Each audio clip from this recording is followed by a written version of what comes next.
नमस्कार दोस्तों, क्या हाल चाल, कैसे हैं आप लोग। तो स्वागत है आप सभी का हमारे इस प्यारी सी क्लास में। जल्दी से आ जाइए और फटाफट से आके इस क्लास को जल्दी से ज्वाइन कर लीजिए। Good evening to all. Hello बेटा, hello, good evening, good evening, good evening. चले चलिए फटाफट से आ जाओ और फटाफट से आके इस क्लास को जल्दी से ज्वाइन कर लो। भाई ये बताओ कैसी रही तुम्हारी दिवाली। क्यों बे, ये एक हफ्ते से जो मौज मारी होगी तुमने। सर बोर्ड्स है नहीं सर, 9वीं में कौन ही पढ़ता है। तो बताओ, बट फटाफट से बताओ जल्दी से। याद वाद आई मेरी कि सर तुम्हारी याद काहे आएगी, इतना तो गंदा पढ़ाते हो, क्या बोले सर, बोरिंग पढ़ाते हो सर, मजा नहीं आता है ना। एसएसटी कोई पढ़ने वाली चीज होती है सर, क्यों याद आएगी आपकी, क्यों बे हैं। चलो ठीक है, आ जाओ जल्दी से आ जाओ, फटाफट से आ जाओ, फटाफट से आ जाओ, फटाफट से आके इस क्लास को जल्दी से ज्वाइन कर लो। चले चले, बहुत ही बढ़िया, बहुत ही बढ़िया। हेलो आराध्या, हाय, हेलो। चलो ठीक है, ठीक है। बहुत गंदी गई यार। गंदी क्यों बोलते हो भाई, क्यों गंदी गई। अच्छा, गंदी इसलिए गई पापा ने पटाखे नहीं दिलवाए। लड़कियों की गंदी इसलिए गई वो हमारे वो फेवरेट मेकअप जो था ना, वो फेवरेट जो सूट था वो नवीन दिलवाया मम्मी ने। वो बहुत फेवरेट था, थोड़ा सा महंगा आ रहा था, इसलिए थोड़ी बेकार गई थी वाली है। ठीक है, ठीक है, ठीक है। सर पंकज सर को बुलाया। पंकज सर को कहाँ से बुलाया हम, ये बताइए। पंकज सर यहाँ पर नहीं है, भोपाल में है पंकज सर। यहाँ से थोड़ा क्लास लेते हैं भाई, हम तो अलग हैं, वो अलग है। लेक्चर क्यों नहीं हो रहे नितिन, नितिन बेटा क्या हुआ बेटा, सोते रहते हो क्या है। लेक्चर क्यों नहीं हो रहे, दिखाई नहीं देता कि दिवाली की छुट्टियां चल रही थी। ऐसे क्वेश्चन पूछते हैं बिल्कुल बेहुदा, पागल कहीं का। चलो ठीक है, लेक्चर नंबर, अच्छा ये लेक्चर 2 है 3 है। अच्छा लेक्चर 2 है क्या, लेक्चर नंबर 2। अच्छा ये बताओ, लेक्चर नंबर 2 है ये। Okay okay okay, sorry sorry sorry sorry sorry बेटा, सॉरी सॉरी भाई, सही लिखा हुआ था। लो मेरे को लगा इन भाई साहब ने लेक्चर नंबर ही गलत डाल रखा है। कैसे काम करते हैं लोग, समझ में नहीं आता। चलो कोई बात नहीं, है ना। हाँ चलो ठीक है, तो लेक्चर नंबर 2 है ना ये। ठीक है, 2 हो गया। चलो ठीक है, ठीक है, बहुत ही बढ़िया। चलो एक काम करते हैं भाई, हमने एक बहुत ही खूबसूरत सा, बहुत ही प्यारा सा चैप्टर जो है शुरू किया था।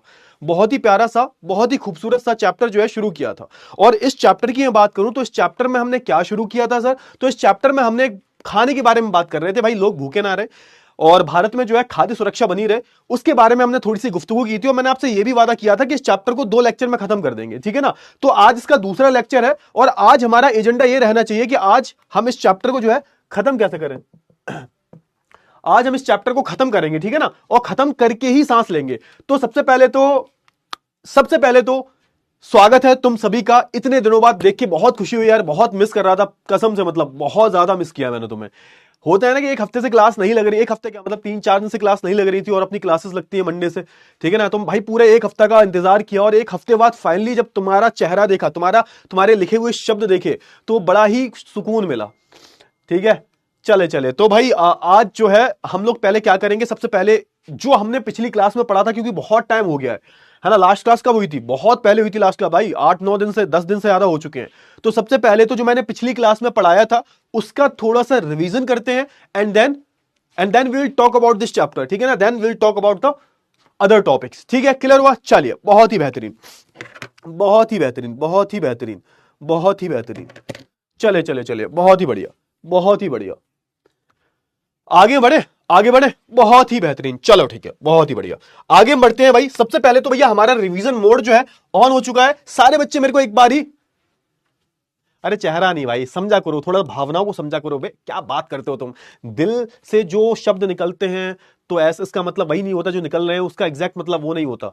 चेहरा मतलब तुम्हारी तुम्हारी जो ये जो कमेंट में जो है ना बकैती चलती रहती है ना, इसको बहुत मिस कर रहा था यार मैं, समझो थोड़ा सा, ठीक है। हाँ तो सारे बच्चे एक काम करेंगे, जल्दी से सारे बच्चे थम्स अप दे देंगे। और इसी थम्स अप के साथ में हम क्या करेंगे, इसी थम्स अप के साथ में हम जो है इस क्लास को बिना किसी देरी के जो है शुरू कर देते हैं, ठीक है। स्टार्ट करें, स्टार्ट करें, फटाफट से बताओ, हाँ है ना, फटाफट से बताओ, जल्दी से, जल्दी से बताओ, जल्दी से, ठीक है। क्लियर हुआ, चलिए, बेहतरीन बेहतरीन बेहतरीन, बहुत ही बढ़िया, बेहतरीन। चलिए आगे हम बात करते हैं, आगे हम बात करते हैं। सबसे पहले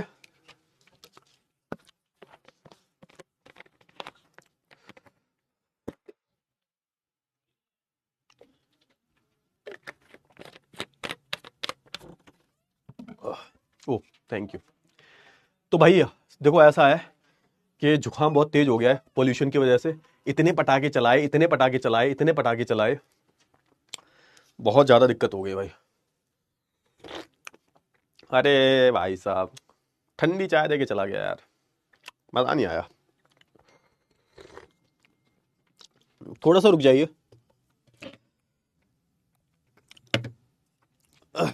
चलिए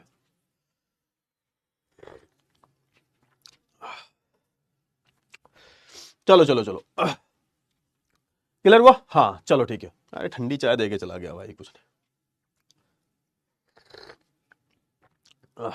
जुकाम सबको पता है जुकाम क्यों हुआ है? पॉल्यूशन की वजह से पराली जल रही है, और ये पराली और प्लस ये जो पॉल्यूशन जो हुआ है इसकी वजह से जुकाम हो रहा है। मुझे भी मेरा पूरा गला खराब हुआ पड़ा है। अपने हेयर से ही कर लो बेटा। देखो ऐसा है, कुछ दिन बाद हम एक नई कटिंग करवाने जा रहे हैं। मैं पता है कुछ दिन बाद क्या करवाने वाला हूं अपने बालों पे? कुछ दिन बाद मैं अपने बालों पे करवाने वाला हूं हेयर पमिंग। जानते हो क्या होता है? अच्छा तुम बताना कि करवाओ ना करवाओ, मुझे कुछ नया ट्राई करना है अपने बालों पे, ठीक है? तो कुछ दिन बाद, यानी कि आज से 1 हफ्ते बाद या 2 हफ्ते बाद तुम मेरे बालों का लुक चेंज पाओगे। और मैं करवा क्या रहा हूं अपने बालों पे? मैं बालों पे करवा रहा हूं हेयर पमिंग। अब तुम्हारे मन में क्वेश्चन आएगा कि हेयर पमिंग क्या होता है? तो हेयर पमिंग का मतलब ये होता है कि मेरे बाल जो है वो कर्ली हो जाएंगे, कर्ली यानी घुंघराले हो जाएंगे, है ना? और फिर ये बाल जो है माथे पे नहीं आया करेंगे और अच्छे भी दिखेंगे। तुम बताओ कि मेरे को ये करवाना चाहिए या नहीं करवाना चाहिए? छपरी की तरह छपरी लगेंगे। बेबी कटिंग नहीं, हेयर पमिंग बोलते हैं, बेबी कटिंग नहीं बोलते, हेयर पमिंग बोलते हैं उसको। तो ये ऐसा तो नहीं है कि मैं करवा लूंगा फिर तुम लोग मेरे को छपरी अपरी बोलने लगो यहाँ पे कि सारे छपरी जैसे लग रहे हैं, अरे ये मत करवाइए। न्यू हेयर कट नहीं करवाना, नो हेयर पमिंग नहीं कराऊं भाई साहब, सारे बच्चे मना कर रहे हैं। नहीं चलो ठीक है, तुमने बोल दिया तो मान लिया मैंने, तुमने बोल दिया तो मैंने, अरे मैं बस, अरे बहुत बढ़िया, चलो ठीक है। नहीं नहीं नहीं, मेरे पास पहले नहीं, मेरे को नेचुरली नहीं है मेरे पास, तो मेरे को करवाने थे। Yes sir, no no no, मतलब मैक्सिमम जो लोग हैं ना वो नो बोल रहे हैं। चलो ठीक है यार, तुम्हें कुछ लगा होगा, शायद तुम्हें कुछ लगा होगा सर, अच्छे नहीं लगोगे आप, है ना? हाँ तुमने इमेजिन कर लिया होगा सर ऐसे दिखेंगे, तो नहीं ठीक है सर, हो गया हो गया हो गया। चलो ठीक है, एक काम करते हैं, पढ़ाई कर लेते हैं।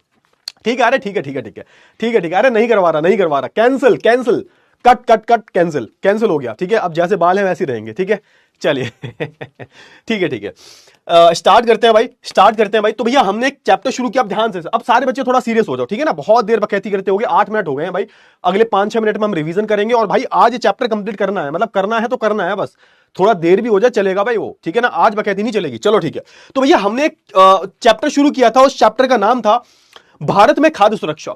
इसको इंग्लिश में हम बोलते हैं फूड सिक्योरिटी ऑफ इंडिया। माफ करना, मेरा गला थोड़ा खराब है जुकाम की वजह से, तो कोई बात नहीं, सुन लेना। तबियत खराब नहीं, तबियत बिल्कुल ठीक है, बस हाँ थोड़ा सा गला खराब है, तो मैं धीरे बोल पाऊंगा, ठीक है ना? चलिए, हाँ ठीक है बेटा, कोई दिक्कत वाली बात नहीं है। मैं ऐसे अच्छा लगता हूं आपके, अमित भैया ऐसे अच्छे लगते हैं ना? ठीक है, तो ऐसे ही रहेंगे अमित भैया, ठीक है? नहीं करवाएंगे, ठीक है ना? हाँ बस शुक्र मनाना, मेरे दोस्त कहीं, मेरे दोस्त बोल रहे हैं करवा ले, जबरदस्ती ना करवा दे कहीं, मैं फोर्स भी नहीं कर पाता यार उनसे तो। चलो ठीक है, अब हम बात कर लेते हैं किसके बारे में? खाद्य सुरक्षा के बारे में। तो हमने क्या किया, हमने जो एक चैप्टर पढ़ा जिसमें हमने पढ़ा कि भैया जैसे हम सांस लेते हैं, है ना, जैसे हम पानी पीते हैं, है ना, और जैसे एक तरीके से सांस लेने के लिए ऑक्सीजन बहुत जरूरी होती है, वैसे ही आप देखोगे हमें जिंदा रहने के लिए, हमें एक तरीके से जिंदा रहने के लिए, एक स्वस्थ जीवन जीने के लिए हमें एक अच्छे, है ना, पौष्टिक भरे भोजन की जरूरत होती है ना? और इसीलिए आप देखोगे हर देश के पास, है ना, हर देश के पास इतना भोजन होना चाहिए, इतने खाद्य पदार्थ होने चाहिए कि अगर भोजन की देश में कमी पड़ी तो सरकार अपनी ही जनसंख्या का, अपने ही लोगों का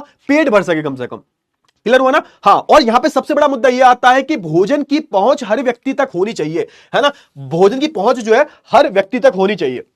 क्लियर हुआ? और लोगों को पौष्टिक और अच्छा आहार वाला जो है खाना मिले, ये मैंने आपको बताया था, ठीक है ना? फिर मैंने आपको एक कहानी बताई थी, याद करो, अमर्त्य सेन जो थे, इनकी कहानी बताई थी मैंने, और किस तरीके से इन्होंने, है ना, खाद्य के बारे में बोला। अमर्त्य सेन ने क्या बोला था? तो भाई जब 1943 में बंगाल में फैमाइन आई थी, बंगाल की फैमाइन का मतलब क्या हुआ सर? बंगाल का फैमाइन का मतलब हुआ कि जब बंगाल में क्या हुआ था सर? बंगाल में भुखमरी जब आई थी तो हमारे अमर्त्य सेन ने जो है इसको स्टडी किया, क्योंकि उस टाइम आप देखोगे कि बंगाल में जब भुखमरी आई थी वो एक तरीके से प्राकृतिक भुखमरी नहीं थी, ना ही सूखा पड़ा था बंगाल में, और ना ही एक तरीके से आप देखोगे ना ही वहां पर किसी भी प्रकार की जो है फसल खराब हुई थी।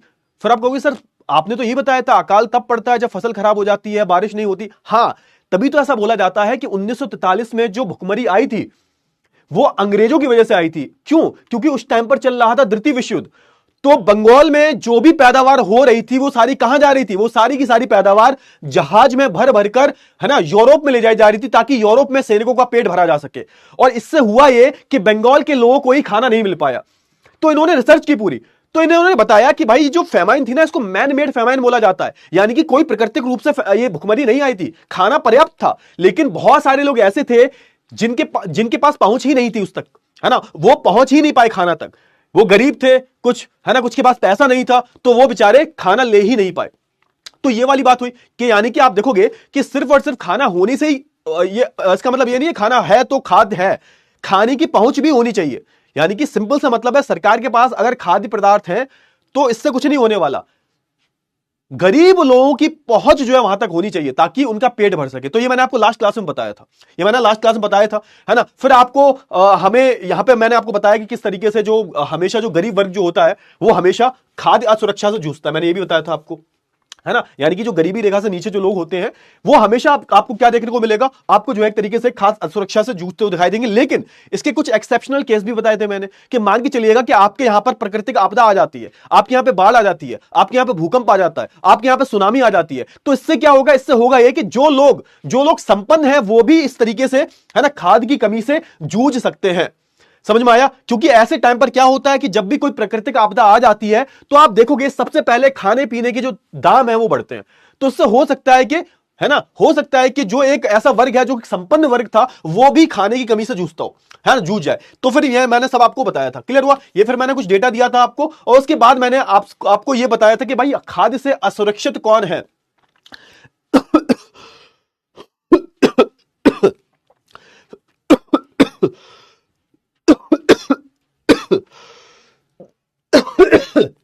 सॉरी, ऐसा लग गया, कोई बात नहीं, पानी पी नहीं सकता, अभी चाय पिए तो नुकसान और करेगा, कोई बात नहीं, थोड़ी गरम गरम चाय पी लेता हूँ। चाय गरम भी तो नहीं है, चलो कोई बात नहीं।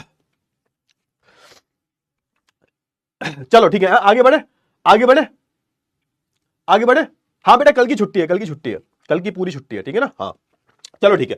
फिर मैंने आपको बताया था गांव और शहर में खाद्य की असुरक्षा से कौन जूझ रहा है। आप देखोगे खाद्य की असुरक्षा से कौन जूझ रहा है, आप देखोगे गांव में हम बात करें भूमिहीन किसान, छोटे जमीन वाले लोग, है ना, जो मौसमी कारीगर यानी कि ऐसे कुछ काम करने वाले लोग होते हैं जिनको मौसम के अनुसार जो है काम मिलता है। जब मौसम है तब काम मिल रहा है, जब उस चीज का मौसम चला जाएगा, है ना, या फिर उनको किसी चीज का इंतजार करना पड़ेगा। जैसे आप देखोगे ना कि जो कृषि क्षेत्र में आपको मौसमी बेरोजगारी बहुत देखने को मिलती है, क्योंकि जब वो बेचारा फसल बोएगा तो ऐसा तो है नहीं कि आज फसल बो दी कल आ जाएगी, उसको 3-4 महीने खाली बैठना पड़ता है। तो यहां पर एक तरीके से ऐसे जो मजदूर हैं जो मौसमी काम पर जो है निर्भर है, इनके पास आपको हमेशा जो है खतरा मंडराते हुए दिखेगा। इनके पास कहीं ना कहीं खाने पीने की समस्या की कमी से जूझना पड़ेगा इन्हें, या फिर खतरा मंडरा रहा है इन पर। और फिर दूसरे की हम बात करें शहरी क्षेत्र में, तो शहरी क्षेत्र में आप देखोगे कि जो जिनको कम वेतन मिलता है, जो एक तरीके से अनियमित कामगार है, यानी कि एक तरीके से कभी काम मिल गया कभी काम नहीं मिला, और कोई दिहाड़ी वाले मजदूर है जिनको डेली का काम मिलता है, डेली काम मिल गया तो पैसे मिल जाएंगे, जिस दिन काम नहीं मिला बेचारा भूखे पेट सोएगा। तो ऐसे लोगों पर जो है एक तरीके से सबसे ज्यादा खाद्य असुरक्षा मंडरा रही है। ये सारी चीजें मैंने आपको बताई थी। फिर मैंने आपको रामू की कहानी बताई थी, याद करो, रामू की कहानी बताई थी, और फिर मैंने इस कहानी से आपको बताने की कोशिश की थी कि भाई ये जो लोग हैं एक तरीके से आप देखोगे ये भी कहीं ना कहीं इन पर भी एक तरीके से खाद्य की असुरक्षा जो है मंडरा रही है।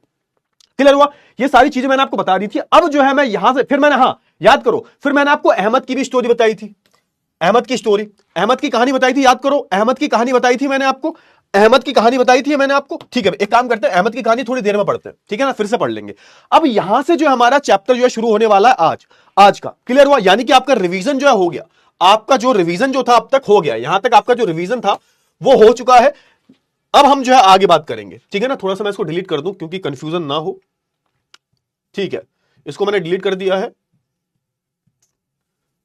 अब जो है हम थोड़ा सा आगे अपना प्रस्थान करेंगे, ठीक है। क्लियर हुआ? क्लियर हुआ? अब सारे बच्चे मुझे थम्स अप दे दो फटाफट से, क्योंकि तुम्हारा रिवीजन हो चुका है। पिछले जो मैंने क्लास में पढ़ाया था वो एकदम फास्ट रिवीजन हो गया हमारा, थोड़ा सा याद आ गया होगा जो मैंने पढ़ाया था पिछली क्लास में। अब हम बात करेंगे किसके बारे में, तो भाई अब हम बात करेंगे आगे की कहानी के बारे में। अब हम बात करेंगे किसकी कहानी के बारे में, एक मिनट, ये बच गया, ये बच गया, ये बच गया, हाँ इसके बारे में बात करेंगे। हाँ ठीक है, अब बढ़िया है। हाँ अब हम बात करेंगे भुखमरी के बारे में। क्या होती है भुखमरी? ये शब्द आपने सुना होगा, फैमाइन इसको इंग्लिश में बोलते हैं, और हिंदी में इसको क्या बोलते हैं? हिंदी में इसको बोलते हैं भुखमरी। क्लियर हुआ ना? कि जब देखो एक दिन के लिए 2 दिन, अब समझो यहां पे थोड़ा सा कॉन्सेप्ट समझना, और हाँ ये जो उदाहरण है हम थोड़ी देर में समझेंगे, ठीक है ना, समझेंगे, समझो थोड़ा सा समझिए। अब मैं बोलूं कि आप एक दिन भूखे हो, मैं तुमसे बोलता हूं तुम एक दिन भूखे रहो, है ना, या फिर एक दिन खाना कम मिले, 2 दिन खाना कम मिले, 3 दिन खाना कम मिले, अरे इतना 9 दिन, अरे भाई हमारे यहां पर तो जब वो 9 दुर्गा होते हैं तो 9 दिन व्रत रखते हैं, तब कम ही खाना खाते हैं। लेकिन जब मैं आपसे बोलूं कि बहुत लंबे समय तक आप भूखे हो, भूखे इन द सेंस कि कुछ खाना मिल जाता है, एक टाइम का मिल गया, मुश्किल से मिल पाता है एक टाइम का तो खाना भाई, मुश्किल से मिल पाता है ना। अब वो जो एक सिचुएशन बनी हुई है वो बहुत लंबे समय तक बनी हुई, बहुत लंबे समय तक, महीना 2 महीना 3 महीना 4 महीना, 4 महीने से आपने पेट भर के खाना ही नहीं खाया है। तो ये जो सिचुएशन होती है ना, ये जो स्थिति है, उसको हम क्या बोल देते हैं, उसको हम भूखमरी बोल देते हैं। यानी कि आप लंबे समय, दीर्घकालीन अवस्था में आप जो है एक तरीके से भूखे हो, आपको एक तरीके से पौष्टिक आहार नहीं मिल पा रहा है ना, आपकी आय नहीं होगी, कम आय है आपके पास और आपको कम आय की वजह से आपको पौष्टिक आहार नहीं मिल पा रहा, वो भी लंबे समय के लिए, उसको हम एक तरीके से भुखमरी बोल देते हैं। इसको हम क्या बोलते हैं, इसको हम बोलते हैं दीर्घकालीन भुखमरी। समझ में आया? यानी कि समझो कि जब इंसान लंबे समय तक भूखा रहता है तो उसको हम दीर्घकालीन जो है भुखमरी बोल देते हैं। फिर आती है एक तरीके से मौसमी भुखमरी। अब देखो दीर्घकालीन भुखमरी में क्या होता है कि वो जो इंसान है बेचारा, वो गरीब है, उसका पैसा कम है, उसकी आय बहुत कम है। हाँ, भुखमरी एक तरह से बोल सकते हो कि जब भूख की वजह से, कम आहार की वजह से, है ना, पौष्टिकता की जब कमी होती है उसकी वजह से लोगों की मृत्यु होने लगती है, वही तो भुखमरी होती है। भुखमरी आपने सुना होगा, बंगाल फैमाइन। बंगाल फैमाइन का मतलब क्या है? बंगाल में आई हुई भुखमरी, जिसमें लगभग आप देखोगे 10 से 20 लाख लोग मरे थे। 10 से 20 लाख लोग मरे थे। अब सोच के देखो, 10 से 20 लाख लोग मरे थे, समझ रहे हो? इसका मतलब क्या है? इसका मतलब यह है खाने की कमी की वजह से इतने सारे लोग मारे गए थे। वहां पर गिद्ध घूमते रहते थे ऊपर कि जब कोई मरेगा उसको खा के चले जाएंगे। गिद्धों के पास खाना था लेकिन इंसानों के पास खाना नहीं था। लोग इंसानों को मार मार के खा रहे थे। अब तुम्हें क्या पता भाई, एक दिन भूखे रह लोगे, 2 दिन, कभी 4-5 दिन, 6 दिन, 7 दिन भूखे रह के देखना, अपना ही मांस खाने लगोगे। और ये तुम्हें अभी झूठा लग रहा होगा, ये तुम्हें क्या लग रहा होगा, अभी झूठा लग रहा होगा तुम्हें अभी, लेकिन एक्चुअल में ये बहुत ही ज्यादा ठीक है, बहुत ही ज्यादा। ये तुम्हें मतलब एक होता है ना कि रूह कपा देने वाली जो कहानी है, वो है भाई बंगाल की भुखमरी। लोगों को जब भूख लगती थी ना, वो अपना हार्ड मांस काटने लगते थे भाई, ऐसा बोला जाता है, ऐसा बोला जाता है। ठीक है ना? चले ठीक है, बहुत ही अच्छी बात है। आगे हम बात कर लेते हैं किसके बारे में, आगे हम बात कर लेते हैं किसके बारे में। हाँ, तो भुखमरी में आप देखोगे, एक तो हमारी भुखमरी जो है दीर्घकालीन भुखमरी है, यानी कि आप देखोगे जब कोई लंबे समय के लिए जो है, जिसको पौष्टिक खाना नहीं मिल पाता, जिसको पौष्टिक आहार नहीं मिल पाता, और ऐसी भुखमरी को हम क्या बोल देते हैं, ऐसी भुखमरी को हम जो है दीर्घकालीन भुखमरी बोल देते हैं, जब लंबे समय तक भुखमरी चलती है। उसके अलावा मैं बात करूं, आप देखोगे उसके अलावा मैं बात करूं, फिर आती है हमारी मौसमी भुखमरी। अब होता क्या, ये एक तरीके से मौसमी भुखमरी क्या होती है? अब देखो, ये एक ऐसी भुखमरी होती है जो हमेशा नहीं रहती। जब क्या होता है, जब आप देखोगे फसल चक्र की जब बात आती है, फसल चक्र का सिंपल सा मतलब है कि भाई तुमने किसी फसल को बोया, अब उसको पकने में टाइम लगता है, तब तक बेचारा वो क्या करेगा, फसल पकेगी, उसके बाद फसल को वो एक तरीके से काटेगा, काटने के बाद आप देखोगे उसको बेचेगा या फिर अपने आप का पेट भरेगा, अपने फैमिली का पेट भरेगा। लेकिन उसके बीच का जो एक समय है वो तो बहुत लंबा होगा ना, यानी कि आप देखोगे उसको 4 से 5 महीने जो है एक तरीके से भूखे रहना पड़ेगा। तो ये हो जाता है हमारे का, ये हमारा हो जाता है मौसमी भुखमरी। ठीक है ना? चलिए, या फिर ये भी हो सकता है कि उसका जो रोजगार है वो अनियमित होगा। अनियमित का सिंपल सा मतलब होता है कि कोई फिक्स नहीं है, आज रोजगार मिल रहा है, कहो तो कल रोजगार ना मिले। अच्छा, आपने आज बैच ज्वाइन किया, अरे वाह, बहुत ही बढ़िया। अच्छा, कितने बच्चे नए हैं, फटाफट से बताओ, कितने बच्चे नए हैं, जल्दी से बताओ फटाफट से, कितने बच्चे जो है नए आए हैं? बहुत सारे बच्चे नए हैं। अच्छा देखो, जो बच्चे नए हैं ना, तो भैया सबसे पहले तो तुम्हारा स्वागत है हमारी क्लास में। और जितने भी बच्चे नए हैं उनसे मैं बस एक बात बोलना चाहूंगा, बेटा देखो, ये चैप्टर ऑलरेडी शुरू हो चुका है, मे भी हो सकता है कि तुम्हें थोड़ा सा कम समझ में आ रहा होगा, हो सकता है, कोई दिक्कत वाली बात नहीं है यार, है ना, कोई दिक्कत वाली बात नहीं है। मे भी हो सकता है कि आपको बहुत कम समझ में आ रहा होगा, लेकिन हाँ, क्योंकि चैप्टर बीच में चल रहा है, तो एक काम करना है, इससे पहला वाला जो लेक्चर है वो देख लेना, ठीक है ना? बाकी अगली क्लास से एक नया चैप्टर शुरू होगा, वो सबको समझ में आएगा, ठीक है ना? हाँ, बहुत सारे बच्चे देखो नए हैं, बहुत बढ़िया, हाँ, बहुत सारे बच्चे नए हैं। अब तो जो नया भी नहीं है वो भी बोल रहा है सर हम भी नए हैं। अरे वाह, एकदम कंपटीशन शुरू हो जाता है हर चीज में। जो बच्चे पुराने थे ना, देख रहा हूं, वो भी बोल रहे सर हम भी नए हैं, हम भी नए हैं। हाँ, सारे नए हैं, पुराने तो आए ही नहीं आज। वाह वाह। चलो ठीक है, कोई बात नहीं, है ना?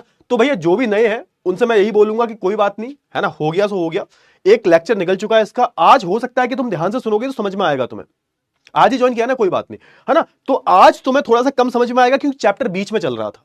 अगली क्लास से आपको जो है बिल्कुल फ्रेश चैप्टर शुरू होगा, तो उसमें सब कुछ समझ में आएगा। बाकी स्वागत है भाई तुम्हारा, है ना?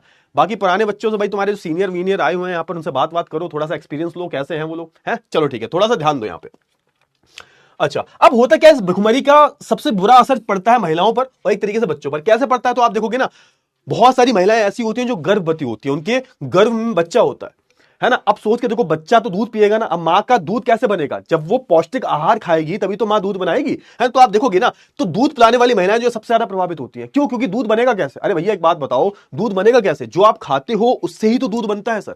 अब वो बच्चा बेचारा दूध पिएगा, लेकिन जब तुम्हें खाना ही नहीं मिल पा रहा एक टाइम का ढंग से, तो तुम दूध कहां से पिलाओगे? और जब दूध नहीं मिलेगा तो बेचारी जो बच्चे होंगे वो भी, और बच्चे तो बहुत छोटे होते हैं, कच्चे होते हैं बेचारे, उनको वो तो 1 दिन 2 दिन भूख सह ही नहीं सकते, क्योंकि वो बिल्कुल पैदा हुए हैं नए। उनको शुरुआत में अच्छा आहार चाहिए, और मां का दूध तो चाहिए ही चाहिए। अब मां बेचारी कहां से दूध बनाएगी? ठीक है ना। तो ये भी प्रभावित होते हैं। और 5 साल से कम उम्र के जो बच्चे होते हैं वो एक तरीके से, क्योंकि देखो अब होता क्या है, जैसे मैं हूं, अब मैं अपनी बात करूं, मैं तुम्हारी भी बात करूं, तुम इतने बड़े हो गए हो कि इन केस कभी खाने की कमी आती है तो तुम 1 दिन 2 दिन भूख सह लोगे। लेकिन जो छोटे छोटे बच्चे होते हैं ना 5 साल से कम उम्र के, ये भूख सह नहीं पाते। और होता यह है कि धीरे धीरे धीरे धीरे, क्योंकि तुम्हें पोषण मिल चुका है, तुम 13-14 साल के हो चुके हो, मैं अपनी बात करूं, मैं 20+ हूं, तो मुझे वो पोषण जो मिलना था बचपन में मिल चुका है। अब होगा ये कि अगर मुझे कम भी खाना मिले तो मैं सर्वाइव करता रहूंगा धीरे धीरे। लेकिन जो छोटे बच्चे होते हैं ना, आप सोच के देखो, जो कच्ची मिट्टी होती है, जब उस कच्ची मिट्टी को, गीली मिट्टी जो होती है, उस गीली मिट्टी का जब तुम बर्तन बनाते हो, तुम कैसा भी बना सकते हो, तो उस गीली मिट्टी को ही तुमने एकदम से बेकार सा बना दिया, तो जब वो पक जाएगी तो वो ऐसी बन जाएगी। तो वही बात है कि जो जो हमारे 5 साल से कम उम्र के बच्चे हैं ना, वो भी एक तरीके से गीली मिट्टी की तरह है। आप उनको जैसा ढालोगे वैसे ढल जाएंगे। आप उनको अच्छा खाना दोगे, तो उनको अच्छा पोषण दोगे, तो हो सकता है वो आगे चलकर अपने देश के लिए कुछ करें, अपने लिए कुछ करें। लेकिन जब उनको आहार ही नहीं मिल पाएगा तो क्या हो जाएगा सर? वो एक तरीके से कुपोषण के शिकारी बन जाएंगे। कुपोषण का शिकारी का सिंपल सा मतलब होता है कि उनके अंदर जो रोग प्रतिरोधक क्षमता है वो बिल्कुल चली जाएगी। वो छोटी मोटी बीमारी से भी ग्रसित हो जाएंगे ना, तो उसमें उनकी मृत्यु हो जाएगी। वो छोटी मोटी बीमारी को भी झेल नहीं पाएंगे, क्योंकि बीमारी से लड़ने के लिए आपके शरीर में जो रोग प्रतिरोधक क्षमता जो होती है वो कहां से आती है सर? यहीं से तो आती है भाई। आप खाते हो, पीते हो, जो भी पौष्टिक खाना खाते हो, वहीं से आती है सर। आती है नहीं आती? आप बताओ, आती है या नहीं आती? क्लियर हुआ है नहीं? अरे बताओ बे सर, शादी कब कर लो बे? हम इतनी मेहनत से पढ़ा रहे हैं, कह रहे हैं कि शादी कब करोगे? शादी कब करोगे? ढूंढो भाई, कोई लड़की बढ़िया सी ढूंढो, तब तो शादी वादी करें हम। लड़की नहीं मिलेगी तो शादी, अरेंज मैरिज नहीं करूंगा तो लव मैरिज भाई। अरेंज मैरिज का रिस्क नहीं ले सकते, ठीक है। हाँ, तो लव मैरिज करेंगे। तुम ढूंढो भाई, अपनी भाभी ढूंढो भाई, ढूंढो। तुम्हें इतनी जल्दी है करवाने की तो सब मिलकर ढूंढो। एक काम करो, इतने सारे बच्चा देख रहा है भाई, एक काम करिएगा, हमारे एक लड़की ढूंढिएगा बढ़िया सी। हाँ, और तुम बोलोगे कर लेंगे शादी, है पक्की बात है? हाँ, तो तुम बोलोगे इससे कर लेंगे शादी।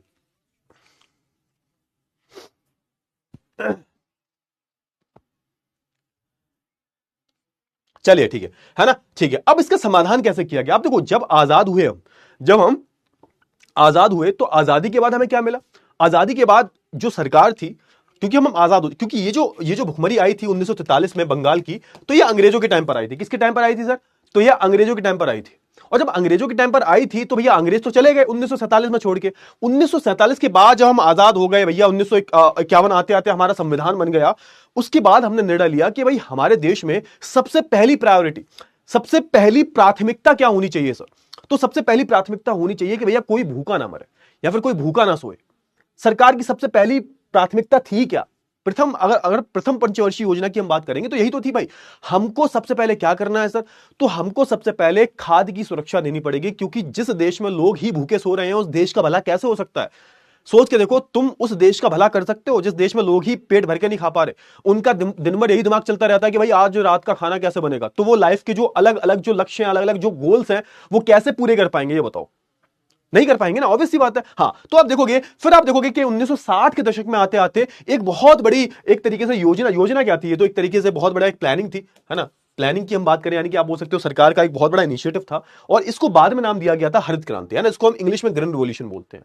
और पहली चीज, अब देखो, जब हम आजाद हुए ना, तो हम इतने ज्यादा, हमारा उत्पादन इतना कम था कि हम अनाज भी दूसरे देशों से मंगाया करते थे। अनाज भी जो आता था ना हमारे भारत में, वो दूसरे देशों से आता था। तो सबसे पहले तो हमने बोला कि हमें चाहिए आत्मनिर्भरता। आत्मनिर्भरता मतलब कि हम अपने देश के लिए, देश में इतना उत्पादन करेंगे कि हमें बाहर से गेहूं चावल ना मंगाने पड़े। तो सबसे पहला हमारा उद्देश्य था खाद्य आत्मनिर्भरता, कि हमें पहले, है ना, फूड में सेल्फ इंडिपेंडेंट बनना है भाई। हमें नहीं जरूरत किसी से, है ना। हम जो एक तरीके से क्या करेंगे? हम एक तरीके से क्या करेंगे सर? हम एक तरीके से खाद्य में आत्मनिर्भर बनेंगे, ठीक है ना। क्लियर हुआ? चलिए, फिर मैं बात करूं, फिर यहां पे शुरू होता है हरित क्रांति। हरित क्रांति की हम बात करें तो आप देखोगे 1960 के दशक में एक क्रांति शुरू हुई थी। 1960 के दशक में जो है क्रांति शुरू हुई थी। उसका मेन उद्देश्य क्या था कि हमें जो है अनाज का उत्पादन बढ़ाना है, गेहूं और चावल का, है ना। इसको गेहूं क्रांति भी बोल देते हैं, और है ना चावल गेहूं का उत्पादन जो बढ़ाना था हमें इसमें। और आप देखोगे कि 2021-22 में कुल अनाज उत्पादन 315 करोड़ टन था। ये बहुत ज्यादा है। मतलब भारत जो है आज के टाइम पर दूसरे देशों को ये भेजता भी है गेहूं, जिन देशों में कमी है उन देशों में ये गेहूं भेजता भी है भारत। तो कहीं ना कहीं हरित क्रांति के हमें फायदे जो है देखने को मिलते हैं। ठीक है ना, क्लियर हुआ। चलिए, भारत में भुखमरी से ग्रस्त परिवारों का प्रतिशत आप देखो, कितने लोग जो है एक तरीके से भारत में भुखमरी से एक तरीके से ग्रसित है। हम इसी के बारे में बात कर रहे थे। तो आप देखोगे ग्रामीण इलाकों की हम बात करें 1983 16.2% जो है मौसमी भुखमरी से मर रहे हैं। दीर्घकालीन की हम बात करें तो ये सिर्फ 2.3 है। ये बहुत कम है और ये कम होना चाहिए। कुल की अगर हम बात करें तो ये 1983 का डेटा है 18.5। आज के टाइम पर शायद ऑलमोस्ट नेग्लिजिबल। हर किसी को गेहूं तो मिल ही जाते हैं, है ना। 1999 से 2000 की हम बात करें तो यहां पर 3.3%। देखो 18, मतलब हमारे देश में अब भूखा कोई नहीं सोता। 3.3%। ये कब की बात है? 2000 की, है ना। चलिए, और 2000 के डेटा की हम बात करें तो आप देखोगे कि शहरों में सिर्फ 0.9%, है ना। 0.9% जो लोग हैं वो एक तरीके से, है ना, दोनों मिला के, चाहे मौसमी भुखमरी हो और चाहे वो दीर्घकालीन भुखमरी हो, तो इन दोनों को मिलाओगे तो सिर्फ 0.9 जो है परसेंट जो लोग हैं वो भुखमरी में रह रहे थे। आज की हम बात करें सर, आज है तो बेटा आज ये 0 हो चुका है। आज ये 0 हो चुका है। आज हमारे भारत देश में ऐसा कोई नहीं है जो एक तरीके से, आपने सुना हो कि बिना खाना मिलने से मौत हो गई उसकी, है ना, खाना ना मिला मौत हो गई उसकी। ऐसा नहीं होता होगा, ऐसा बिल्कुल भी नहीं होता होगा। पहले बहुत था लेकिन अब ऐसा नहीं है। ठीक है ना, क्लियर हुआ। चलिए, बहुत ही बढ़िया बात है। अगर ना प्रमुख राज्यों की बात, अच्छा ये थोड़ा सा देखो यहां पे, देखो ध्यान से, ये वाला वैसे मैंने आपको पढ़ाया था, ये वाला मैंने आपको एग्जांपल दिया था वैसे, है ना। ये वाला एग्जांपल मैंने लास्ट क्लास में पढ़ाया था ना। हाँ चलो कोई बात नहीं, पढ़ा देता हूं। अच्छा, अगर मैं अहमद की कहानी बताता हूं, अहमद की बात करूं तो अहमद कहां रहता है ये मैंने बताया था ना शायद, कोई बात नहीं। अहमद जो है बेंगलोर में रहता है, रिक्शा चलाता है। उसके 3 भाई हैं भाई और 2 बहनें, मतलब बढ़िया है भाई, 5 भाई बहन है, चलो कोई बात नहीं। 3 भाई हैं और 2 बहनें, और इसके बूढ़े माँ बाप है, मतलब अच्छी खासी फैमिली है। 5 भाई बहन है इसके, मतलब अहमद को मिला के एक तरीके से आप देखोगे 6 भाई बहन है अहमद को मिला के, और माँ बाप को मिला के आप देखोगे 8 लोग हैं कुल। ठीक है, चलिए बहुत ही बढ़िया। ये कहां रहता है सर? तो आप देखोगे झुमरी तलिया रहता है, ये झुमरी तलिया में रहता है। और कहां रहता है सर? झुग्गी में रहता है सर। और इसके परिवार की हम बात करें तो आप देखोगे इसके परिवार के समस्त सदस्यों का पालन पोषण रिक्शा चलाने से ही, है ना, होने वाली प्रतिदिन की आय से होता है। यानी कि आप देखोगे इसके परिवार में सब क्या चलाते हैं? ऑटो रिक्शा चलाते हैं। कोई पढ़ा लिखा नहीं है, सारे के सारे ऑटो रिक्शा चलाते हैं। ठीक है सर, बहुत अच्छी बात है। अच्छा, आप देखोगे उसका रोजगार, क्योंकि ऑटो रिक्शा चला रहा है, उसका रोजगार जो सुरक्षित नहीं है, और उसकी जो आय जो है प्रतिदिन घटती बढ़ती रहती है। अब भाई रिक्शा चलाने में क्या है, कभी लोग मिल गए तो ठीक है, कभी लोग नहीं मिले तो फिर क्या करेगा। तो इसकी जो आय जो है एक तरीके से अनिश्चित है ना। उसका रोजगार जो है एक तरीके से क्या है सर, वो एक तरीके से सुरक्षित नहीं है सर। ठीक है ना, असुरक्षित रोजगार है उसका। कभी कभी वह इतना कमा लेता है कि भाई आप देखोगे समस्त दैनिक आवश्यकताओं की चीजें खरीदने के पश्चात कुछ सेविंग भी कर लेता है। लेकिन कभी कभी उसको इतना मुश्किल हो जाता है कि भाई खाने तक के लाले पड़ जाते हैं। समझो कि कभी कभी तो इतना कमा लेता है कि भाई सब कुछ खर्च करा के, सब कुछ जो दैनिक आवश्यकताएं हैं उनको पूरा कर कर वो अपने घर का खर्चा चला लेता है, प्लस कुछ बच भी जाता है, सेविंग्स भी कर लेता है। लेकिन कभी कभी वो इतना भी नहीं कमा पाता कि भाई उस दिन का खाना खर्चा, उस दिन का, है ना, जो मूलभूत आवश्यकताएं हैं वो भी पूरी हो जाए। तो यानी कि कभी मिलता है, कभी घटता है, कभी ज्यादा बढ़ता है, कभी घट जाता है। तो ये होता है इसमें। ठीक है सर, बहुत अच्छी बात।